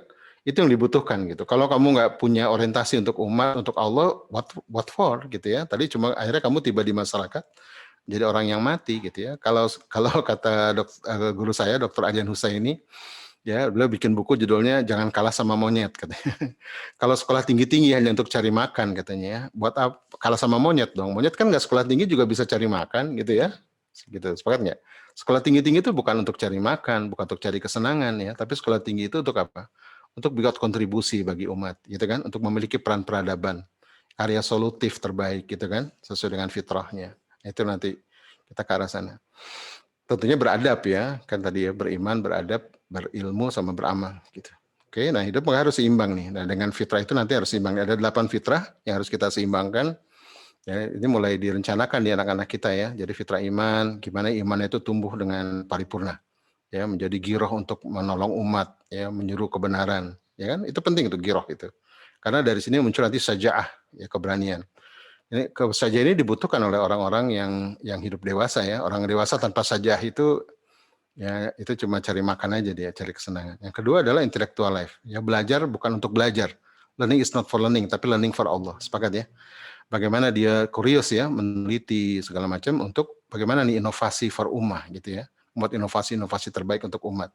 Jadi bicaranya tentang umat, bukan tentang duit, bukan tentang prestasi, bukan tentang narsis gitu ya, bukan tentang egosentrik ya, tapi semuanya Allah sentrik. Yang ketiga bakat juga sama ya. Jadi bakat ini juga bukan cuma keterampilan ya, tapi solusi apa yang mau kita buat dengan bakat kita gitu ya, dengan fitrah bakat kita itu. Yang ketiga seksualitas ya, bukan sekedar jatuh cinta, kawin gitu ya, tapi bagaimana kita berpikir anak-anak kita juga jadi ayah yang baik, jadi ibu yang baik, sepakat nggak? Kan nggak ada sekolahnya kan jadi ayah dan ibu yang baik kan? Pernah nggak pernah dengar? Saya buat kurikulum di rumah agar anak saya jadi ayah yang baik, ada nggak? Jarang kan? Atau kita nggak pernah dengar. Padahal hari ini kita menikah babak belur kan, karena punya suami kurang baik, ya tidak tahu cara jadi ayah, punya jadi istri juga nggak tahu cara jadi ibu, kacau kan, gitu ya. Nah maka kita kembalikan ini. Ya berikutnya social life ya, bukan sekedar sosialita gitu ya, tapi bagaimana anak-anak punya kemampuan leadership ya dan followership, punya kemampuan kolaborasi, ya kan? Hari ini dibutuhkan kemampuan kolaborasi. Nah, masalahnya hari ini banyak ego-ego nggak tumbuh tadi ya, karena banyak dimarahin, banyak dikritik, akhirnya apa? Ketika di ruang publik dia jadi minder, peragu, atau sebaliknya jadi egois, maunya berkuasa ya. Kalau jadi pemimpin dia durhaka sama pengikut. Kalau jadi pengikut durhaka sama pemimpin, gitu kan? Karena mental kolaborasi ini islah ya, saling mendahulukan saudaranya itu nggak muncul ya. Karena itu tadi fitrah ego nggak tumbuh. Keindahan juga sama ya, keindahan ini juga penting ya, cara bertutur ya, cara bernarasi gitu ya, itu penting ya. Dan Al-Quran itu kan bahasanya indah ya, jadi jangan kira kalau bicara seni itu selalu dilarang agama seni, enggak, seni yang dilarang itu seni yang barat gitu ya, yang sekarang barat lakukan ya tentunya membuat kita pertama tasyabuh ya, menyerupai orang kafir, yang kedua juga orientasinya kan syahwat. Kalau Islam, seni Islam boleh kan, ada kaligrafi ya, ada macam-macam tuh gitu ya. Terus ada macam-macam ya, ada tentang bikin sastra, bikin prosa, itu kan karya-karya tulis Islam juga luar biasa. Kesehatan juga sama ya. Nah ini Bapak Ibu sekalian, ini apa aspek fitrah yang harus tumbuh paripurna gitu ya, harus masuk dalam rancangan kurikulum kita. Kalau nggak nanti bolong-bolong nih, imannya bagus, bakatnya nggak bagus, akibatnya apa? Dia punya giroh tapi nggak punya solusi. Gitu. Bakatnya hebat, imannya nggak tumbuh. Akhirnya tadi ya, bakatnya hebat cuma buat cari duit doang, gitu kan? Gitu ya, bakatnya hebat, imannya hebat, tapi seksualitasnya nggak tumbuh ya, nanti dia punya giroh menyeru kebenaran, punya keterampilan, mampu belajar dengan inovatif tapi homo misalnya. Nauzubillah. Maka 8 fitrah ini harus tumbuh paripurna gitu ya, dan itu harus diprogram. Oke, ini saya cepetin aja ya. Nah hari ini Bapak Ibu, pendidikan itu tidak berangkat dari konsep human nature yang benar ya. Nah ini kalau di barat itu ada tiga human nature konsep ya. Pertama Freud ya. Jadi Freud itu mengatakan manusia didorong oleh keinginan libido dari dalam. Ini bukan fitrah, ini binatang ya, insting hewaninya. Yang kedua radical behavior ya. Mereka lupakan si Freud ya. Sekarang kita punya model baru nih, namanya manusia bisa dicetak jadi apapun. Nah muncul istilah apa? Reward, punishment, itu bukan dari Islam tuh. Reward, punishment, pembiasaan, overstimulus, itu bukan dari Islam. Ya itu karena menganggap anak kertas kosong. Banyak juga orang bicara fitrah itu kan suci. Suci itu kan kertas kosong. Nah, kertas kosong itu anak bisa ditulis apapun. Wrong gitu ya. Fitrah itu sesuatu yang sudah terinstall dengan baik dalam diri anak-anak kita. Tugas kita tinggal membangkitkan, ya menumbuhkan, ya merawat, itu aja tugas kita. Gitu ya. Nah, ini kalau ini pendapat barat nih. Jadi anak-anak kita tuh diasah seperti binatang sirkus ya, dicetak jadi apapun seperti yang kita mau gitu ya. Gitu kan? Ya, akhirnya jadi tetap binatang. Rajin sholat tapi mekanistik, robotik ya, seperti binatang, nggak ada rohnya. Hafal Quran tapi nggak punya ruh, gitu ya. Ya karena dia menghafal Qurannya ya tadi karena apa? Karena dipaksa gitu ya, karena dibiasakan reward punishment, bukan karena giroh. Ya bukan karena dia menghafal Quran karena dia ingin jadi ulama, ya dia ingin membuat perubahan bagi umat misalnya begitu ya. Bukan cuma memberikan mahkota orang tua, bukan gitu ya, tapi yang lebih besar lagi gitu ya, yang membuat ya kalau mahkota bagi orang tua udah pasti ke sana efeknya kan, karena orang tua pasti menerima berkahnya seorang anak yang hafizoh kan, tapi kalau hafizohnya tidak memberikan kontribusi bagi umat, ya jangan-jangan mahkotanya dianulir gitu, ya kan. Ini humanistik psikoanalisis ya, kemudian ini juga ada psikologi. Jadi setelah radikal ini menganggap manusia itu dari hewan atau manusia kertas kosong yang bisa dicetak jadi apapun, muncul lagi aliran baru humanistik psikoanalisis. Jadi manusia digerakkan oleh unsur manusiawinya. Tapi semua ini ya satu hal yang sama, yaitu apa? Tanpa Tuhan, tanpa iman. Ya, kalau manusia digerakkan dari keunikannya, dari bakatnya, is okay gitu ya. Tapi kalau itu kemudian tidak diarahkan untuk Allah, wrong. Jadi humanistik psikoanalisis ini manusia dorong oleh humanistiknya, tapi spiritualnya nggak ada. Padahal fitrah itu dasarnya apa tadi? Spiritual kan, keimanan. Oke, mudah-mudahan nggak pusing ya. Nah ini termasuk juga, saya cepetin aja ya. Jadi hal-hal seperti inilah yang kemudian muncul. Akibatnya ini Bapak Ibu, nah muncul generasi yang gagal didik. Gitu. Ya generasi yang gagal didik. Ya, karena gagal paham. Jadi gagal didik, keliru ilmu, jadi keliru tindakan. Ya kan? Ya muncullah berbagai macam penyimpangan yang sekarang kita saksikan, auzubillah ya, melanda anak-anak kita, kecanduan game, seks bebas, LGBT, pornografi. Ini kenapa sih ceritanya? Karena fitrah nggak tumbuh kan? Misalnya kecanduan game. Kenapa sih orang kecanduan game? Karena dia fitrahnya tidak memiliki aktivitas produktif sesuai dengan bakatnya kan. Akhirnya cari aktivitas yang konsumtif gitu, aktivitas yang cuma buang waktu, wasting time, gitu kan? Akhirnya ke game. Atau dia pelarian karena banyak dimarahin jadi pelarian, ya, misalnya begitu ya. Seks bebas kenapa nih? Ini karena fitrah seksualitasnya nggak tumbuh kan, ya. Dia melihat ayah ibunya selama ini mungkin tidak mendidik dia untuk menjadi ayah yang baik, laki-laki sejati atau perempuan sejati misalnya. Akhirnya apa? Jadi seks bebas. Dia menganggap seks itu bukan sesuatu yang mulia, pernikahan itu bukan yang mulia, tadi adab ya. Maka tadi kalau pernikahan seks itu bukan seperti di barat ya, bagaimana terjadi senggama, bukan itu dalam Islam. Seks itu bagaimana anak laki jadi laki-laki sejati, anak perempuan jadi perempuan sejati, jadi ibu, kemudian jadi ayah gitu ya. Nah ini banyak LGBT juga sama. Ya saya banyak dapat keluhan nih pasangan-pasangan yang pasangannya ternyata biseks gitu. Alhamdulillah kan ada yang homo tanpa nikahnya baik-baik, ternyata baru nikah ternyata homo begitu ya. Ada yang biseks gitu ya, Masya Allah. Bahkan ada seorang ibu yang ngaku suaminya tuh aktivis masjid tapi ternyata biseks ya, umurnya 35, punya pacar laki-laki umur 50. Pas ditegur sama istrinya, ya saya kan selingkuh sama laki-laki katanya, bukan sama perempuan. Ya sama aja bro dosanya gitu kan. Saya kutuk oleh Allah itu. Jadi ini kan kasus-kasus kenapa? Karena fitrah nggak tumbuh, sepakat ya. Jadi kita kadang-kadang kita membenci LGBT tapi have no idea bagaimana menumbuhkan fitrah seksualitas, sepakat ya. Maka di fitrah base itu ada tahapannya. Bagaimana fitrah seksualitas tumbuh dengan alamiah ya dari 0 sampai 15. 0 sampai 2 anak perempuan, laki dan perempuan dekat sama ibu. 7 sampai 10 anak laki perempuan dekat sama ayah dan ibu. 7 sampai 10 tadi 3 sampai 7 anak laki perempuan dekat sama ayah dan ibu. 7 sampai 10 anak laki dan perempuan dipisah nih, anak laki lebih dekat ke ayah, anak perempuan lebih dekat ke ibu. 11 sampai 15 di switch. Gitu ya. Itu tahapan-tahapan yang semua ada di framework. Tawuran kenapa nih? Nah ini kan masalah egosentrik tadi ya, karena tidak diberi ruang untuk menjadi dirinya, gitu ya. Terus pornografi, ya. Saya diundang Bu Lerisman untuk hadir di Fakultas Hukum UI untuk presentasi hasil riset beliau tentang pornografi. Ternyata anak-anak yang kena terpapar pornografi itu, apalagi sampai kecanduan, otak ke depannya itu mengecil, ya berapa senti gitu. Ini otak bijak katanya. Ya, jadi kabar buruknya dia bisa kuliah sampai S3 dan cum laude ya, tapi otak bijaknya anjlok ya, tiba-tiba ngebunuh istrinya, tiba-tiba kabur, tiba-tiba bunuh diri gitu. Ya, jadi itu akibat pornografi gitu. Ya, terus kemudian ini kan karena fitrahnya nggak tumbuh, sepakat ya. Narkotika dan seterusnya. Dan saya ingin pesan Pak Ayah Bunda, ini nggak bisa sekolah aja kan, kita harus turun tangan, sepakat nggak? Kita harus turun tangan gitu.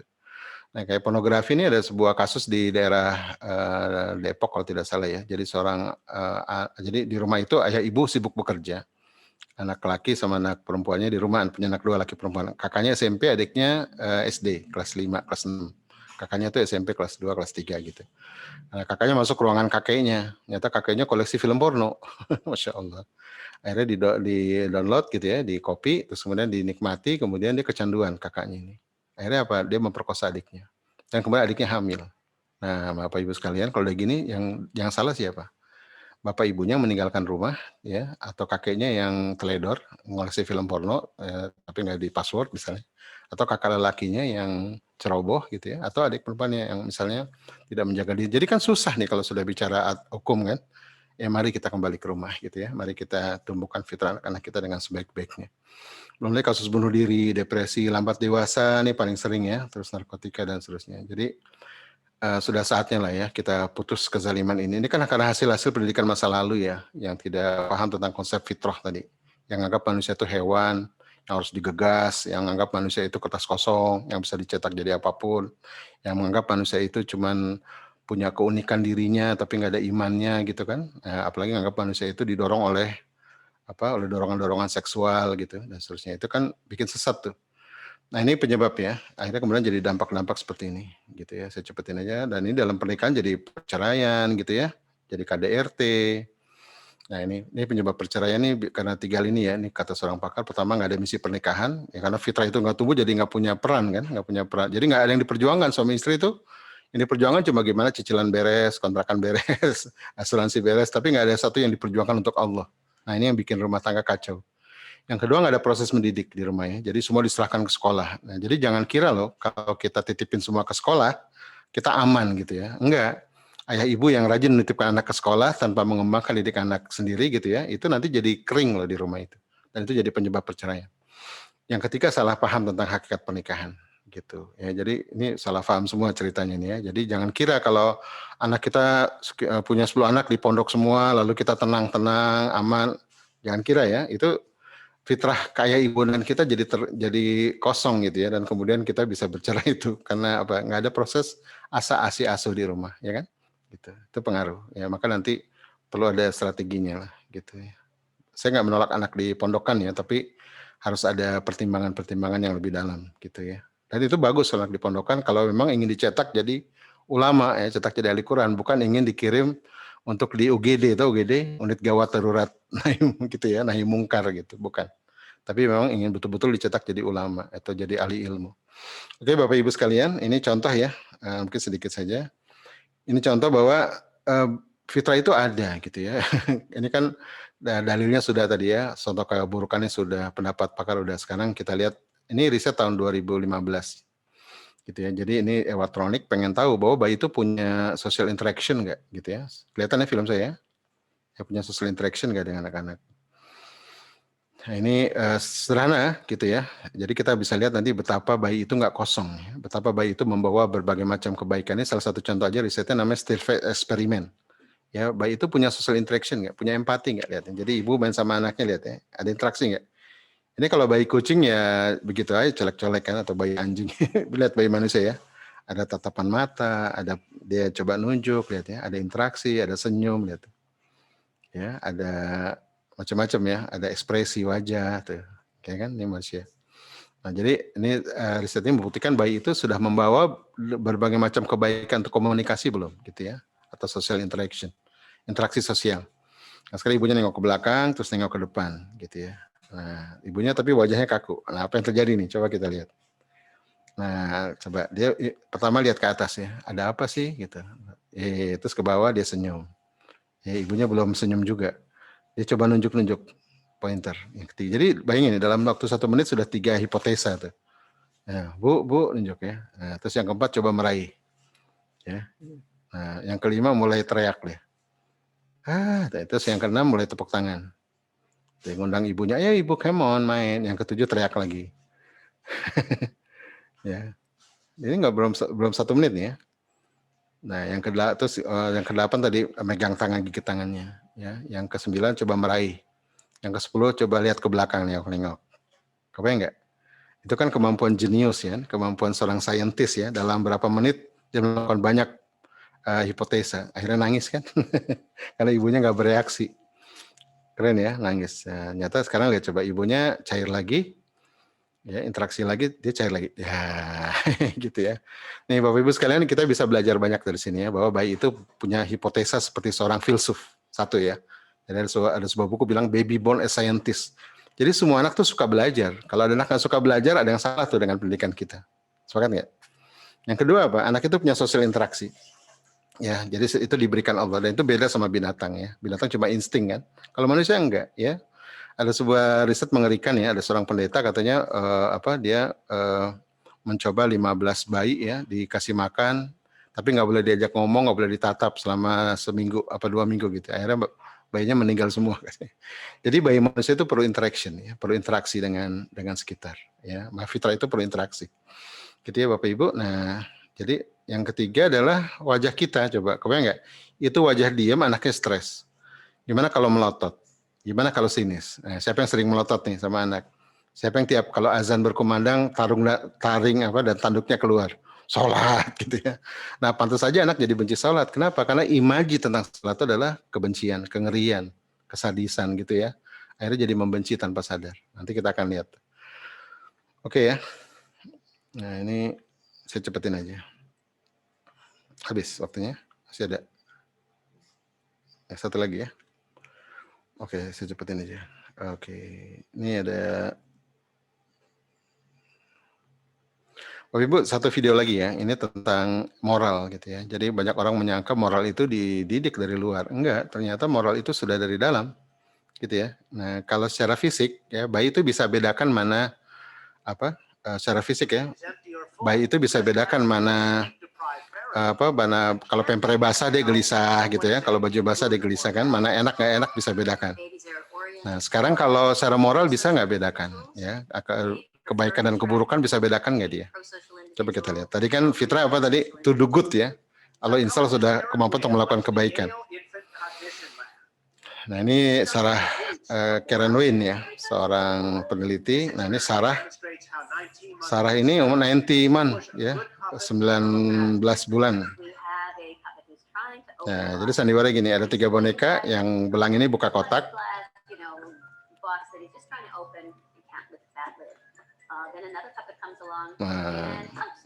Nah, yang baju kuning boneka baik. Helpful puppet. Coba lagi, sekarang yang baju biru nih, boneka biru. Nah, boneka yang tidak baik, gitu ya. Diulang-ulang sandiwara bonekanya diulang-ulang. Nah, tuh lihat ya, watching ya. Anak-anak tuh mengamati loh, hati-hati. Di akhir sesi, Sarah suruh pilih boneka mana yang mau dia pilih untuk dibawa pulang. Lihat nih. Yang biru tadi yang nggak baik, yang kuning yang baik ya. Dia pilih yang mana? Nah, dia pilih yang baik. Ya kan? Luar biasa. Lebih kecil lagi, 3 bulan. 3 month old, ya, 3 bulan. Nah, yang warna green nih boneka yang baik, yang green. Nah, yang merah nih yang nggak baik. Nah, di akhir sesi sama, suruh pilih boneka yang mana. Nah, ternyata dia pilih yang boneka yang baik. Sepakat ya? Luar biasa kan? Nah, itulah fitrah gitu. Jadi Bapak Ibu sekalian, jangan pernah khawatir dengan kebaikan anak-anak kita, gitu ya. Jangan pernah khawatir dengan kesalehan anak-anak kita. Ya, fokuslah ke diri kita. Ya, kita layak nggak untuk mensalehkan anak kita? Sepakat ya? Karena dia sudah saleh, gitu. Gitu kan? Nah, kesalahan fatal kita sebagai orang tua nggak pernah meluangkan waktu untuk merenung ya, untuk coba melihat misi pendidikan, hakikat pendidikan, lalu kemudian mendidik anak-anak kita. Akhirnya ketika besar kita tiba anak-anak kita hilang semua fitrahnya, gitu ya. Bakatnya, spiritualnya semua hilang, gitu ya. Kemudian kita baru sedih kan? Padahal kita tahu waktu kecil anak kita berupa anak-anak yang luar biasa kan fitrahnya. Siapa yang kita salahkan? Siapa lagi kalau kecuali kita tunjuk hidung kita sendiri kan? Gitu ya teman-teman sekalian. Nah, ini maka kita harus putus kezaliman ini ya. Kita harus transform dan kita harus kembali ke fitrah, gitu ya. Ini struktur jiwa. Nah, fitrah itu ada di sini. Nah, jadi kalau dibicara jiwa ya, ini ada ruh, ada qalb, ada akal, dan nafs gitu ya. Nah, fitrah itu ada di sini. Ya, jadi fitrah itu yang membawa semua komponen jiwa ini ke Allah gitu. Cuma kalau fitrah itu baik, dia baik semua. Yang kedua ilmu, kitabullah ya. Tadi ya berilmu itu penting. Karena ilmu ini nanti akan menggait akal. Kalau fitrah itu akan menggait qalbu gitu ya.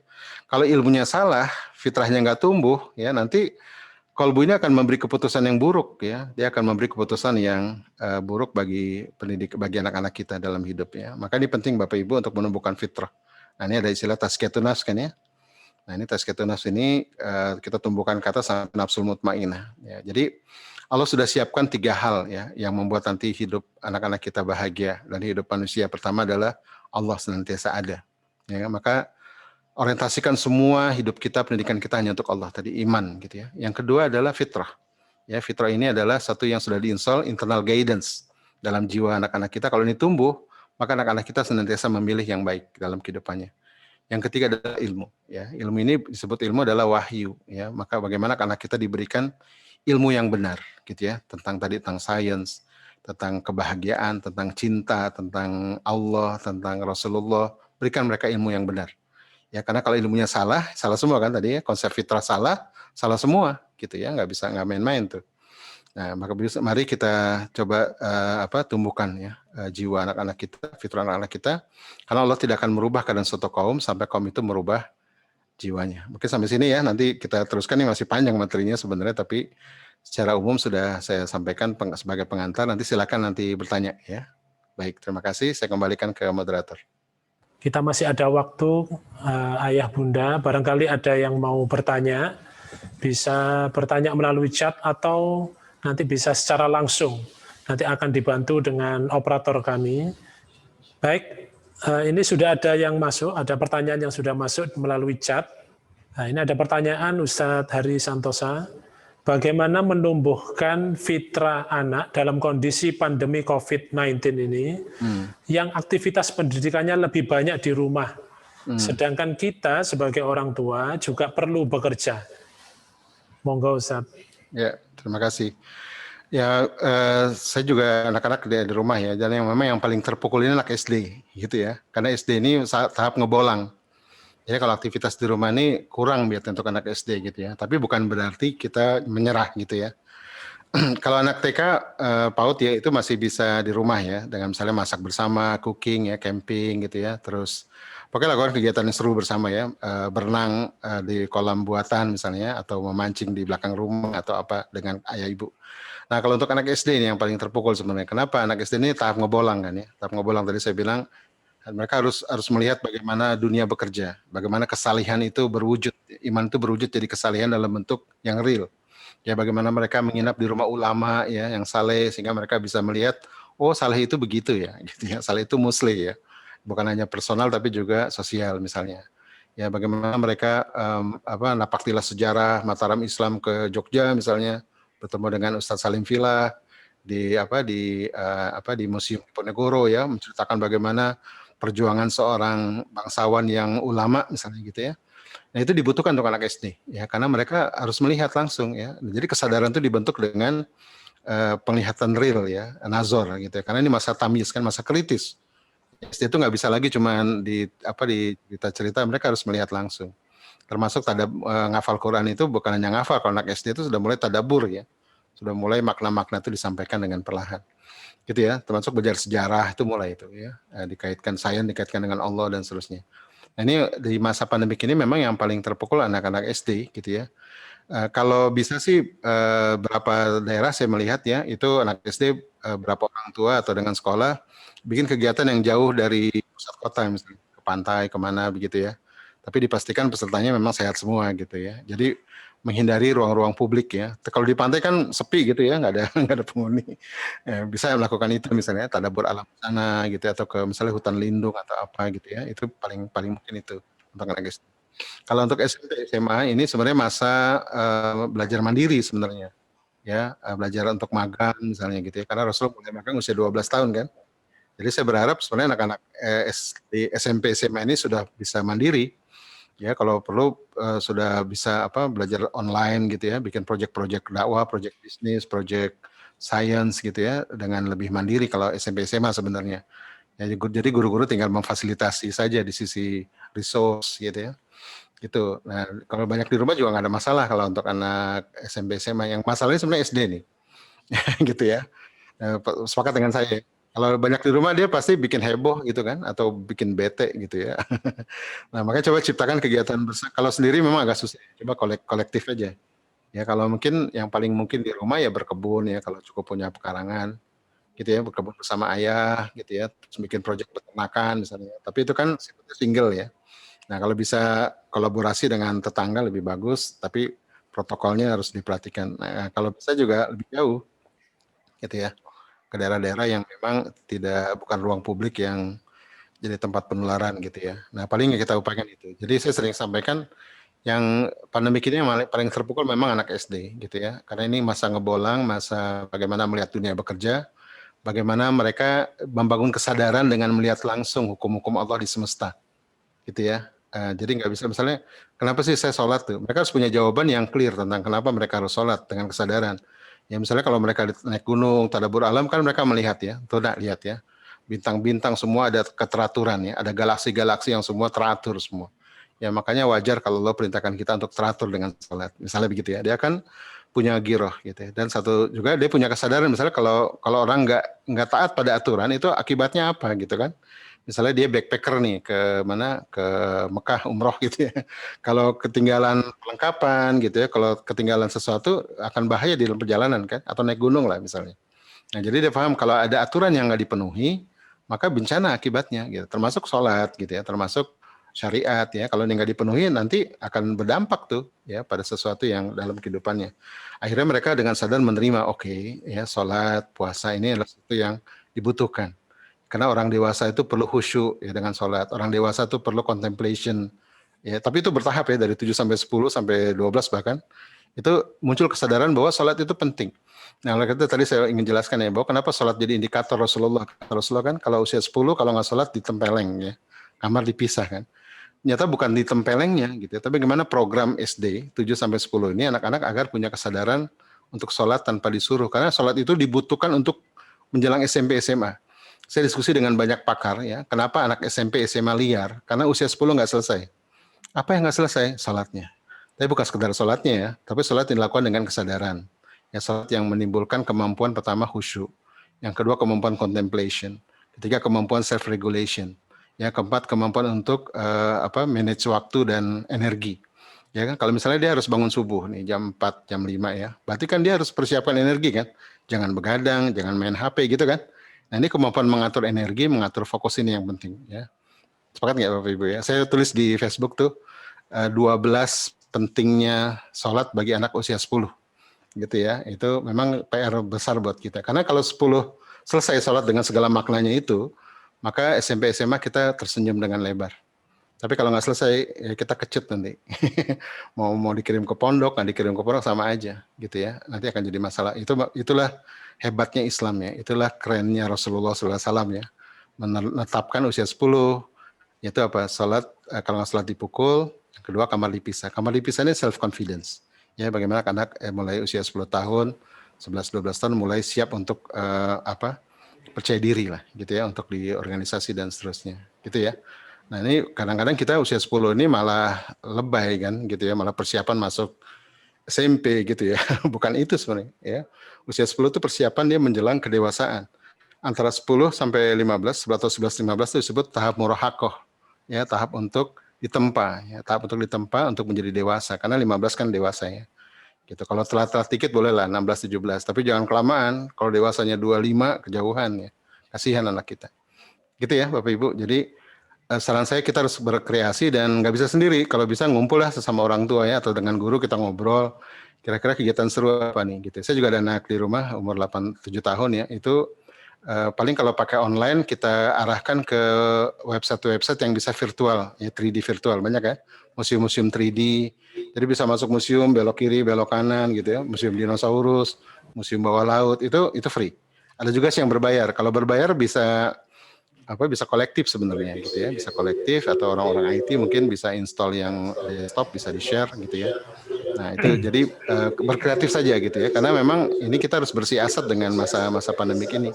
Gitu. Yang penting anak-anak kan terus belajar gitu kan, terus belajar, terus keep learning gitu ya, tapi juga 8 fitrahnya harus tumbuh paripurna. Nah ini sebenarnya kesempatan ya, memadukan antara kedekatan dengan ayah ibu, memadukan antara iman dengan belajar gitu kan. Kalau di sekolah kan satu guru bisa terlalu banyak murid ya, mungkin nggak terlalu efektif, tapi di rumah kan ayah bunda bisa lebih observasi gitu ya. Ini anak saya sholat ini karena semangat apa karena takut gitu kan. Iya enggak? Jadi amati itu, jangan cuma lihat anak saya sholatnya rajin loh 5 kali sehari, tilawahnya, murojaahnya. Jangan cuma puas dengan apa yang nampak ya. Kita harus menggali apa yang tidak terlihat ya kan.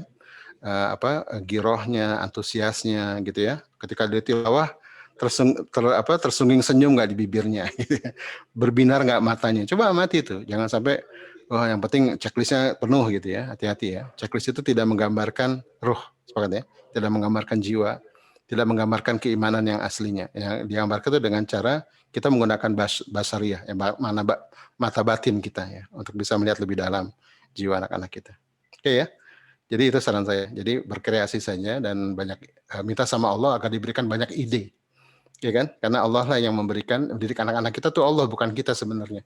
Jadi mintalah pada Allah agar diberikan jiwa yang lapang gitu ya, jiwa yang tenang, yang nanti banyak ide, pikiran yang bernas, ide-ide yang inspiratif gitu ya, yang pantas untuk didengar anak gitu ya, kemudian akhlak-akhlak yang pantas ditiru oleh anak, itu kan semua dari Allah ya. Maka kita minta sama Allah. Oke ya. Baik, terima kasih Ustaz Hari Santosa. Berarti intinya kita menanamkan kesadaran akan mahabbah kepada Allah ya San. Baik Ustadz Hari Santosa, ini ada pertanyaan lagi. Bagaimana mendidik anak laki-laki apabila ayah bekerja di luar kota?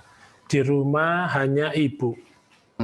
Oke, terima kasih. Baik, Ustaz. Jadi jawabannya cuma satu sebenarnya. Cari ayah lagi. Tapi bukan nikah lagi gitu ya. Maksud saya cari ayah pengganti gitu ya. Karena ayah ini nanti memberi suplai maskulin. Ya, jadi anak laki yang kurang ayah nanti agak melambai itu. Ya, saya banyak menemukan anak laki-laki yang agak melambai karena kebanyakan sama ibunya, gitu ya.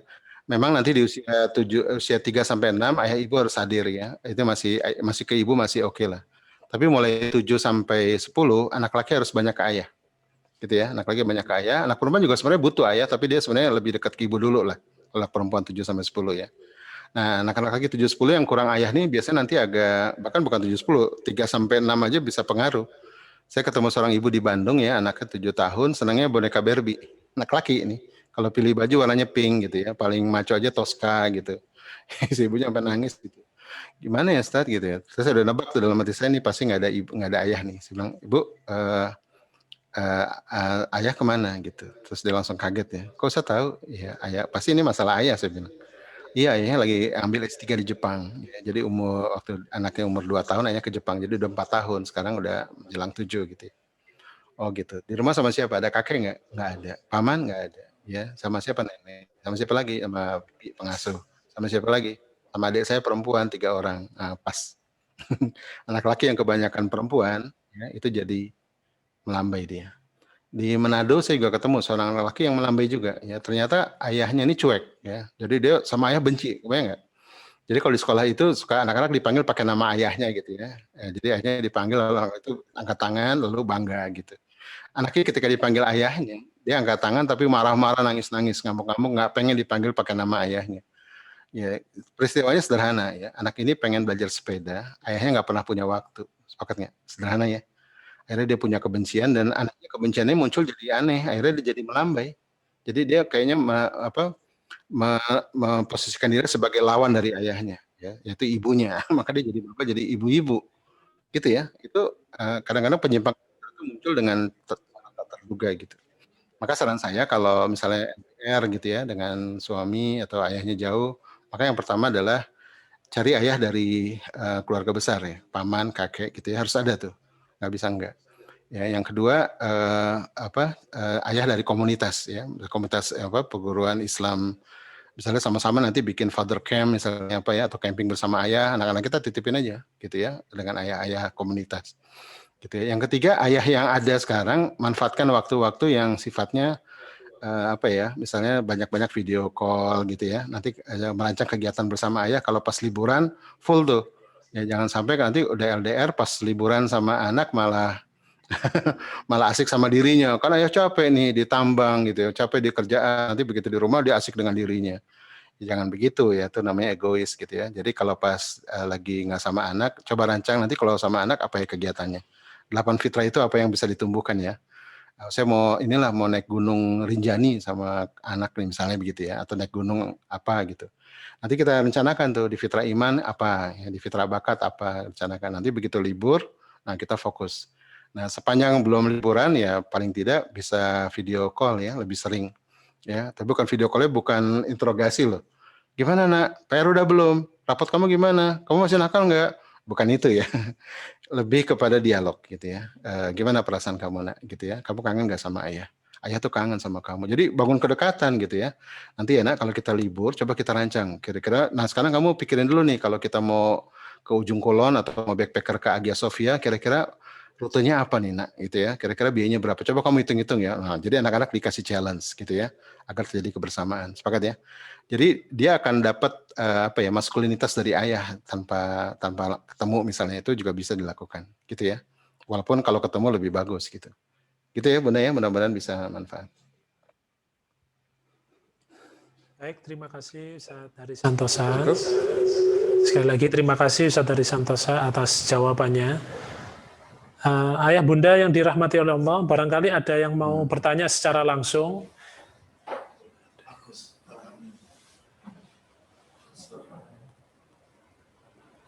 Ada tuh. Monggo, nanti insya Allah akan dibantu dengan tim IT kami. Ya, ada yang angkat tangan. Nah, ini.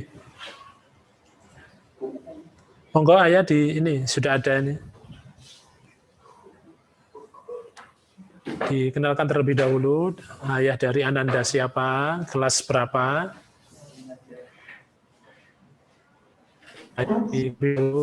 Ayah dari Ananda siapa, kelas berapa? Waalaikumsalam warahmatullahi wabarakatuh. Halo. Silakan. Assalamualaikum Ustaz. Perkenalkan saya dari Mas. Saya dari Ananda Mas Faisal kelas 2B sekolah dasar Ustaz. Ya, silakan. Alhamdulillah kami bersyukur sekali karena di masanya nanti saya sangat syukur sekali. Alhamdulillah. Terima kasih Rodotul Jannah menjadi inspirasi untuk terbukanya hati kami sehingga menyiapkan anak-anak Quran lebih. Pertanyaan kami Ustaz, kadang-kala kami sehingga ada rekam jejak yang negatif di anak dan itu frekuensinya cukup tinggi, dan di sisi yang lain kami juga para orang tua masih butuh beberapa referensi kajian-kajian yang lebih kuat untuk menguatkan kami dalam. Pertanyaan kami adalah apa yang paling mendasar harus kami lakukan terlebih dahulu sehingga ada pendamping berpanjang proses ini yang akan kami lakukan untuk lebih awal. Inilah yang harus kami dahulukan sehingga anak-anak ini khususnya yang di SD ya maupun generasi yang baru hadir ya, itu dia punya kekuatan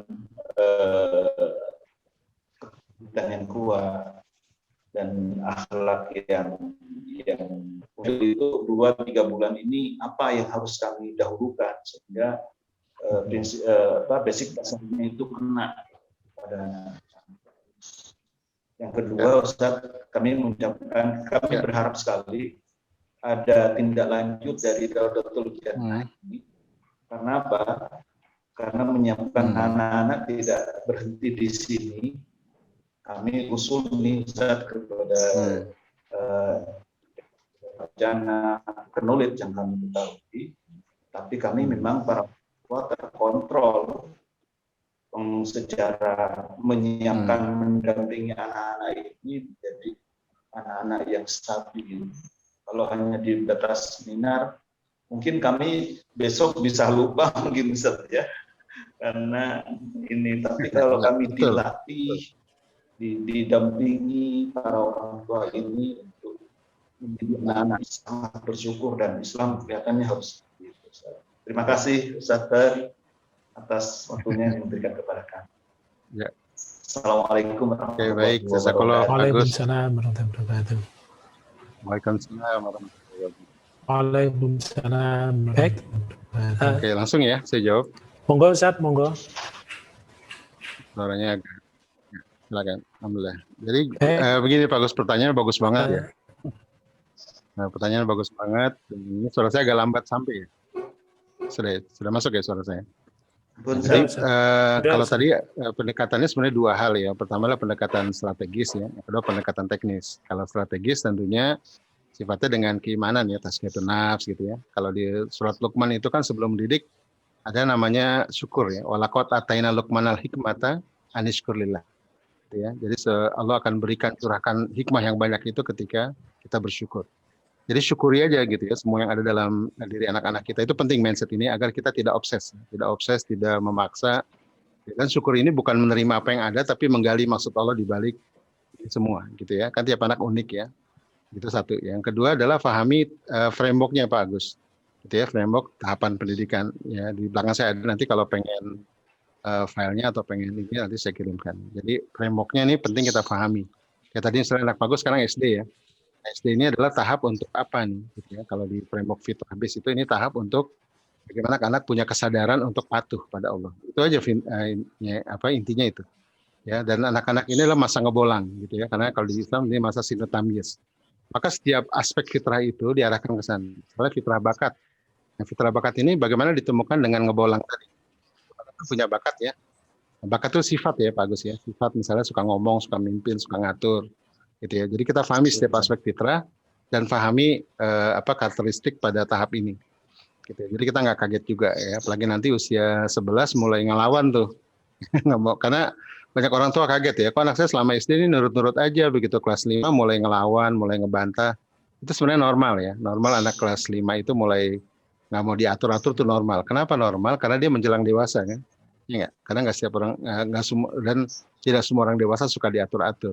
Tapi problemnya apa? Problemnya adalah karena kita nggak menyiapkan dia untuk siap diatur, akhirnya jadi kacau kan gitu ya, tidak punya self regulation tadi. Nah, maka ini masa paling kritisnya adalah 7 sampai 10 atau selambatnya sampai 12 gitu ya. Jadi kita harus pahami karakteristiknya.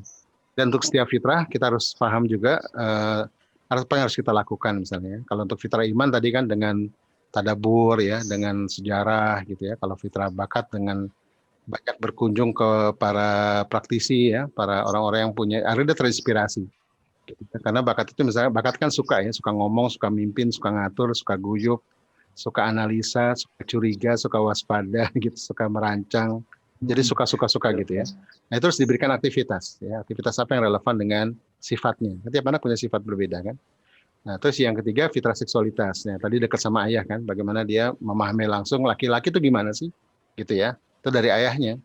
Maka ayah harus banyak berperan tuh untuk laki-laki 7 sampai 10 kan, biar nggak melambai dia ya, biar punya aktivitas laki-laki langsung dari ayah. Dengan ibu ya, bagaimana perempuan dilembutkan oleh ibunya dengan aktivitas perempuan, itu 7-10. Nah, itu fitrah seksualitas. Kalau fitrah belajar, nah ini tadi ya, banyak ekspedisi, eksplorasi, eksperimen gitu ya, dikenalkan dengan tokoh-tokoh sains, tokoh ulama. Itu 7 sampai 10. Jadi 7-10 ini masa ngebolang, masa memperluas wawasan gitu ya. Itu aja dulu. Ya, kalau capek-capek nanti mudah kok gitu ya. Yang penting kan girohnya muncul kan, sepakat nggak? Kalau anak sudah cinta ilmu, dia akan belajar sampai kapanpun gitu kan. Anak sudah cinta ulama, ya dia akan mencari kebaikan-kebaikannya, ilmunya sampai kapanpun begitu ya. Termasuk adab-adabnya. Gitu. Terus di fitrah seksualitas dekat sama. Di fitrah sosialitas, nah 7-10 ini mulai teamwork, nah gitu kan. Teamwork. Kita ingat waktu di bawah 7 tahun kan, kita dulu belum bisa main tim kan. Ya, main benteng, main galasin itu kan 7-10 ya, 7 sampai 7 ke atas. Maka penting anak-anak, makanya tadi saya bilang yang paling terpokok di pandemi ini sebenarnya anak SD, karena mereka butuh untuk berkolaborasi ya, bikin tim. Kalau dulu pramuka zaman saya kecil ya, pramuka atau organisasi apapun lah ya. Maka tadi penting untuk bikin tim, untuk ke pantai, kemana gitu ya. Bikin proyek-proyek sains dan seterusnya. Oke, terus yang kemudian fitrah yang tadi kelima ya, fitrah sosialitas dan individualitas. Yang fitrah ke-7 itu fitrah estetika dan bahasa. Nah, ini juga keindahan ya, bagaimana dia mengekspresikan perasaannya, gagasannya dengan tutur, dengan sastra, dengan animasi. Nah, kita gali itu ya, bagaimana dia merepresentasikan keindahannya. Dan anak SD ini masa melihat pola keindahan gitu ya. Jadi maksud saya gini, Pak Agus, pahami dulu itu. Pertama, diri kita sebagai orang tua, yang kedua anaknya gitu ya. Nah, yang ketiga merancang kegiatan gitu ya. Merancang kegiatan ini nggak harus kompleks ya. Kita bisa mulai dari yang sederhana. Gitu ya, misalnya berkebun bersama ayah selama 3 bulan gitu ya, atau berternak bersama ayah selama 3 bulan atau 6 bulan. Nah, kita bisa bikin program itu.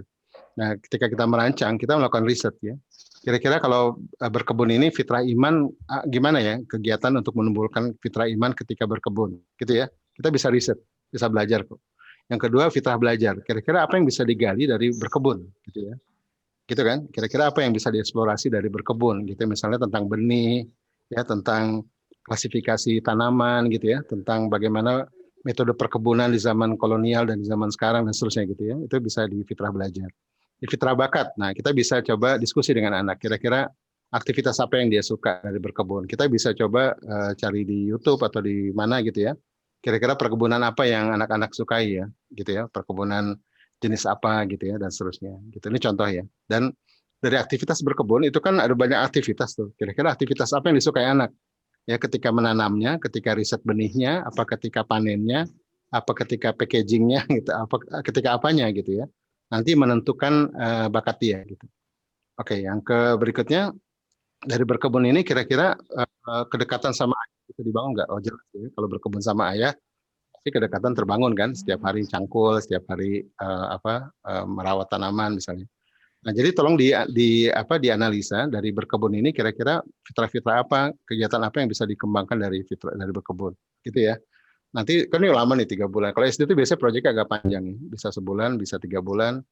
Gitu. Nah dari situ kemudian kita evaluasi, gitu ya. Kita lihat setiap fitrahnya, nanti kita rancang lagi.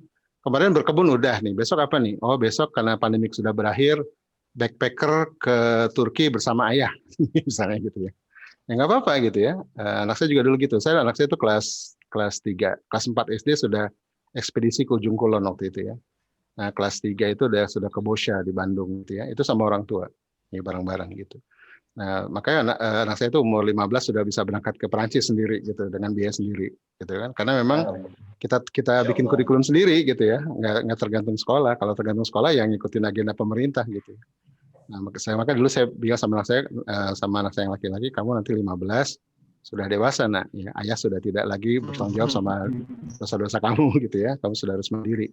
Itu kita sampaikan gitu ya. Nah, maka sekarang nih karena kamu masih SD, ini persiapan kamu menyiapkan kedewasaan kamu nanti sejak 11 sampai 15 gitu ya. Nah, udah jadi betul-betul diinspirasikan untuk mandiri lah ya. Tapi 7 10 ini masih didampingi terus. Nanti 11 sampai 15 baru ya dilepas tuh.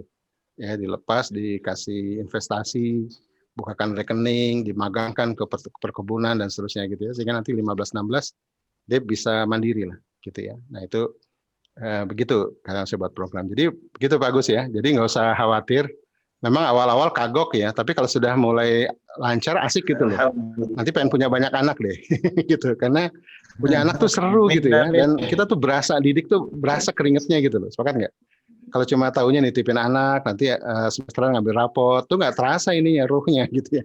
Tapi kebayang deh kita sama anak laki kita jalan ke Turki berdua gitu ya, atau sama bapak-bapak yang lain tim gitu ya, atau backpacker kemana naik gunung bersama itu terasa loh Pak. Ya, terasa bahwa kita tuh ayah gitu ya. Saya tuh father gitu ya, bukan cuma tukang nitip yang keder gitu ya, tapi betul-betul father man gitu ya kalau kata Ustaz. Gitu ya. Jadi mari kita sambut fitrah kaya bulan kita gitu ya. Itu bahasa saya begitu. Allah tidak akan memanggil mereka yang mampu, tapi Allah akan memampukan mereka yang terpanggil. Jadi konsepnya begitu. Nah, di masa lalu kan belum ada sistem sekolah kan ya. Dulu orang tua ngajarin anaknya berburu ya, memanah gitu kan. Lalu kemudian berkumpul bikin kayak semacam daya ya surau begitu kan, itu kan komunitas gitu ya.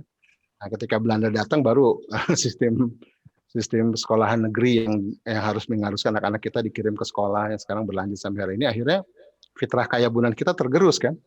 Ya maka ketika pandemi anak-anak di rumah kita galau, sepakat nggak? Karena memang kita nggak pernah jadi ayah dan ibu sebenarnya. Kita cuma jadi ayah dan ibu yang melahirkannya, ya, tapi tidak mampu mendidiknya, gitu kan?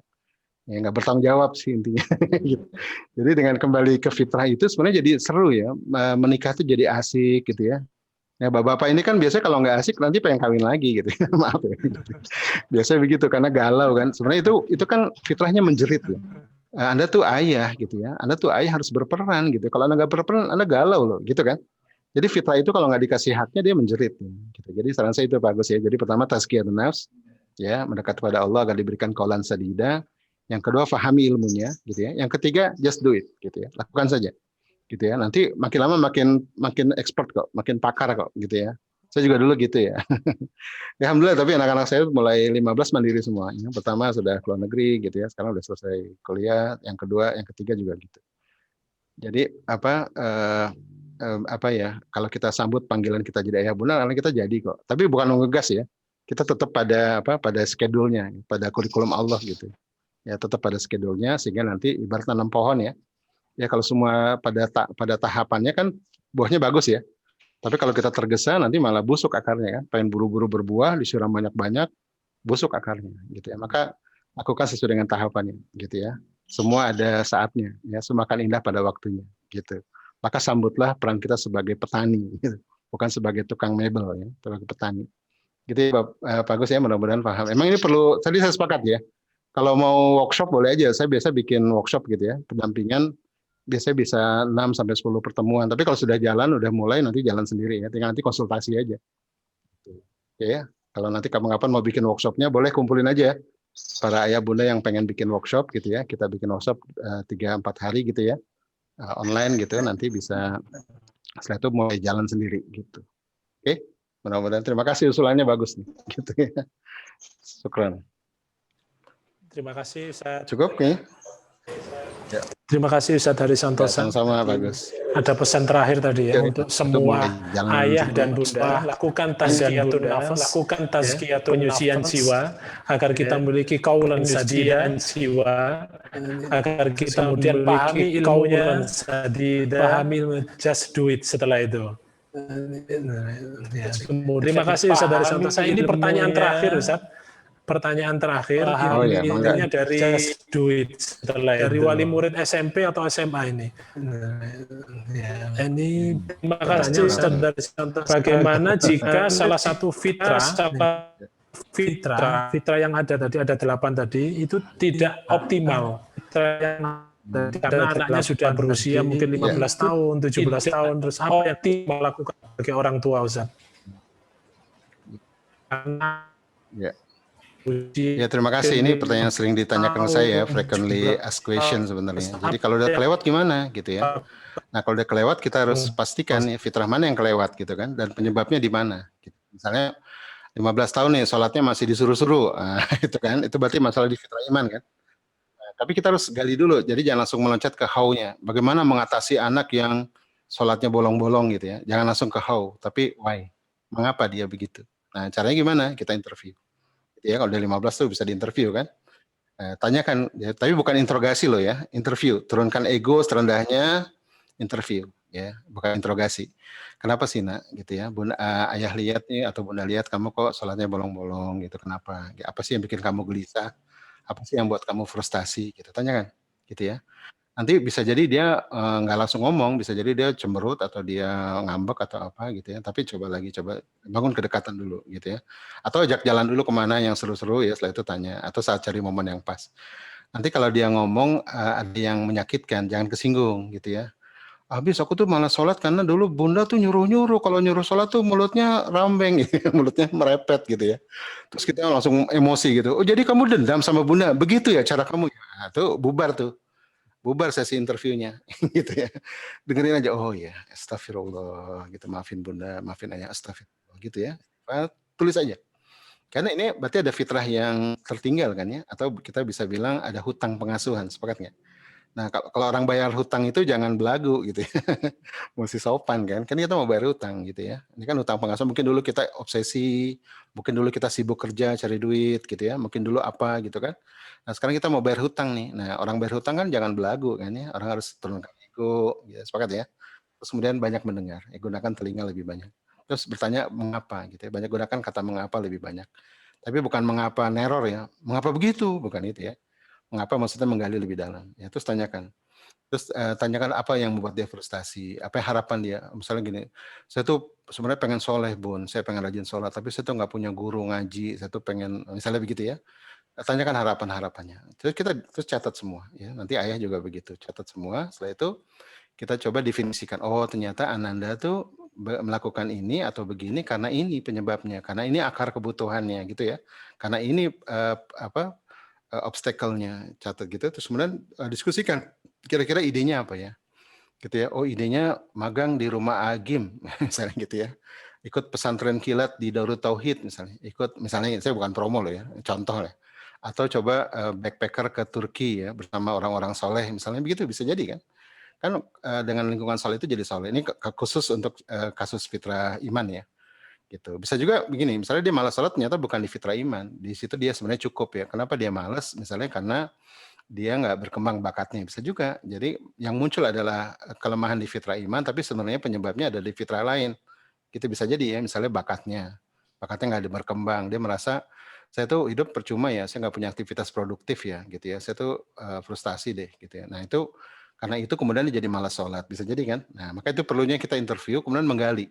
Bisa jadi malas sholat penyebabnya bukan di fitrah iman. Di fitrah iman dia mungkin cukup ya. Di yang lain ya. Misalnya kurang teladan, protes sama ayah, bisa juga ya, nyata ayah jarang pulang gitu ya, dia protes sama ayah, akibatnya jadi sholatnya jadi berantakan, bisa juga. Nah ini perlunya interview gitu ya, perlunya menggali perlahan gitu ya, nanti kemudian baru muncul ide-ide solusinya, baru kemudian eksekusi gitu ya, bikin program untuk 3 bulan apa 6 bulan gitu. Ya, jadi nggak tiba-tiba bagaimana mengatasi anak yang begini, tapi mengapa dia begini kali gitu ya. Saya dapat, sebentar lagi cerita nggak boleh ya, saya dapat cerita dari teman saya, dia mualaf ambil S2 di Australia gitu ya. Kemudian dia magang di sebuah SMA. SMA ini ada satu anak yang semua guru sebel sama anak ini karena tiap hari bikin kerusuhan. Kalau nggak nabok teman ya, nipu guru, pokoknya tiap hari bikin kerusuhan. Ya, tiap hari dipanggil ke ruang kepala sekolah. Tiada hari tanpa teguran, tanpa kerusuhan, anak ini bermasalah. Jadi semua guru tuh benci sama anak ini. Cuma ada satu kata di kepala para guru, gimana sih setan ini segera keluar dari sekolah. Gitu ya. Tapi teman saya memang dia belajar fitrah juga ya, dengan saya, dia bilang nggak ada anak nakal, Allah tidak mungkin ciptakan anak nakal, kan pasti ada sesuatu nih. Akhirnya dia mendekat sama anak ini, mendekat, akhirnya Allah susah ya. Jadi memang kerja guru tuh kalau cuma ngajar doang gampang ya, tapi kalau didik itu berat ya. Pakat ya. Akhirnya mendekat, dapat nyata dia ajak makan bareng, cerita. Kenapa sih kamu suka begini di kelas? Coba cerita sama saya. Dia setelah dekat ya, setelah berkali-kali ditraktir makan, terus kemudian dia bilang, habis di rumah ayah saya suka mukul. Nah, dapat kuncinya kan?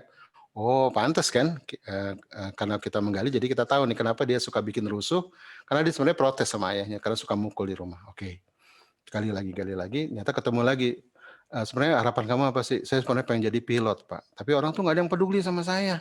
Gitu ya. Saya tuh pengen jadi pilot, saya memang suka tempel gambar kapal terbang di kamar, tapi nggak ada yang peduli sama saya. Oh ya, akhirnya cari solusi kan, saya punya solusi 2 nih buat kamu. Apa Pak? Gitu. Itu setelah ketemuan berikutnya ya. Kamu mau nggak kalau saya jadi ayah angkat kamu? Tiba-tiba anak itu meleleh, bayang nggak? Ketika semua orang benci gitu ya. Ketika semua orang benci, ada orang yang datang kepadanya kemudian bilang ingin jadi ayahnya, kau bayang nggak? Gitu ya, saya emosi kalau cerita ini gitu, karena banyak orang tua tuh dia selalu menyalahkan anak ya, tidak coba menggali gitu. Padahal setiap anak tuh baik pada fitrahnya, sepakat ya. Akhirnya anak ini menangis gitu terus dipeluk ya. Saya boleh cerita kapan curhat, silakan ya. Saya akan jadi angkat kamu. Satu masalah selesai. Oke. Yang kedua masalah pilot ya. Saya kenal waktu saya mendarat di kota ini di Australia, saya kenal pilot di bandara, saya kenalan. Kamu mau nggak saya bawa ke sana? Nanti kamu bisa ngobrol. Oh mau Pak. Akhirnya appointment. Ngobrol sama pilot itu seharian. Bagaimana jadi pilot yang baik dan seterusnya. Bapak Ibu tahu ya, dalam waktu 2 minggu satu sekolah geger. Hanya 2 minggu sekolah itu geger. Kenapa? Anak ini berubah jadi anak paling baik di sekolah itu. Kenapa? Karena jeritan hatinya sudah ketemu jalan keluarnya. Fitrahnya sudah menemukan haknya. Sepakat ya? Nah, mudah-mudahan bisa bermanfaat. Saya mohon maaf, setiap dengar cerita ini saya terharu gitu ya, karena banyak anak-anak yang sebenarnya butuh rindu untuk dicurhati, sepakat ya? Butuh rindu untuk direngkuh. Tapi kita lagi-lagi selalu menyalah-nyalahkan gitu ya. Selalu tergesa untuk memberikan solusi yang sebenarnya solusi yang nggak dibutuhkan dia juga gitu ya. Oke, mudah-mudahan bisa bermanfaat. Nah, Alhamdulillah rabbikum, jazakumullah khairan jaza. Saya kembalikan ke moderator. Ayah bunda yang dirahmati oleh Allah, izinkan saya menutup kegiatan hari ini dengan menyampaikan salah satu pesan yang disampaikan oleh Syekh Ali Hasan Al-Halabi dan Syekh Abdurrahman Al-Bani. Beliau menyampaikan, murabbi atau pendidik sejati adalah Allah Subhanahu wa Ta'ala. Dialah Al-Khaliq, pencipta fitrah dan penganugerah berbagai bakat manusia. Dia pula yang telah menyediakan jalan bagi tubuh berkembang dan bekerjanya fitrah serta bakat-bakat manusia secara bertahap. Dialah yang telah menetapkan syariat agar fitrah-fitrah itu tumbuh semakin sempurna dan menjadi berbahagia. Aktivitas seorang murabbi atau pendidik harus mengikuti fitrah yang ditetapkan oleh Allah Subhanahu wa Ta'ala dan syariat-syariat serta hukum-hukum dari Allah Subhanahu wa Ta'ala. Kurang lebihnya saya mohon maaf. Ihdinas siratal mustaqim. Wallahu waliyut taufiq wal hidayah. Marilah kita tutup kegiatan parenting series kita pada pagi hari ini dengan membaca istighfar 3 kali, hamdalah dan doa kafaratul majlis. Astaghfirullahaladzim, astaghfirullahaladzim, astaghfirullahaladzim, alhamdulillah. Subhanakallahumma wa bihamdika, asyhadu an la ilaha illa anta, astaghfiruka wa atubu ilaik. Kurang lebihnya mohon maaf. Assalamualaikum warahmatullahi wabarakatuh.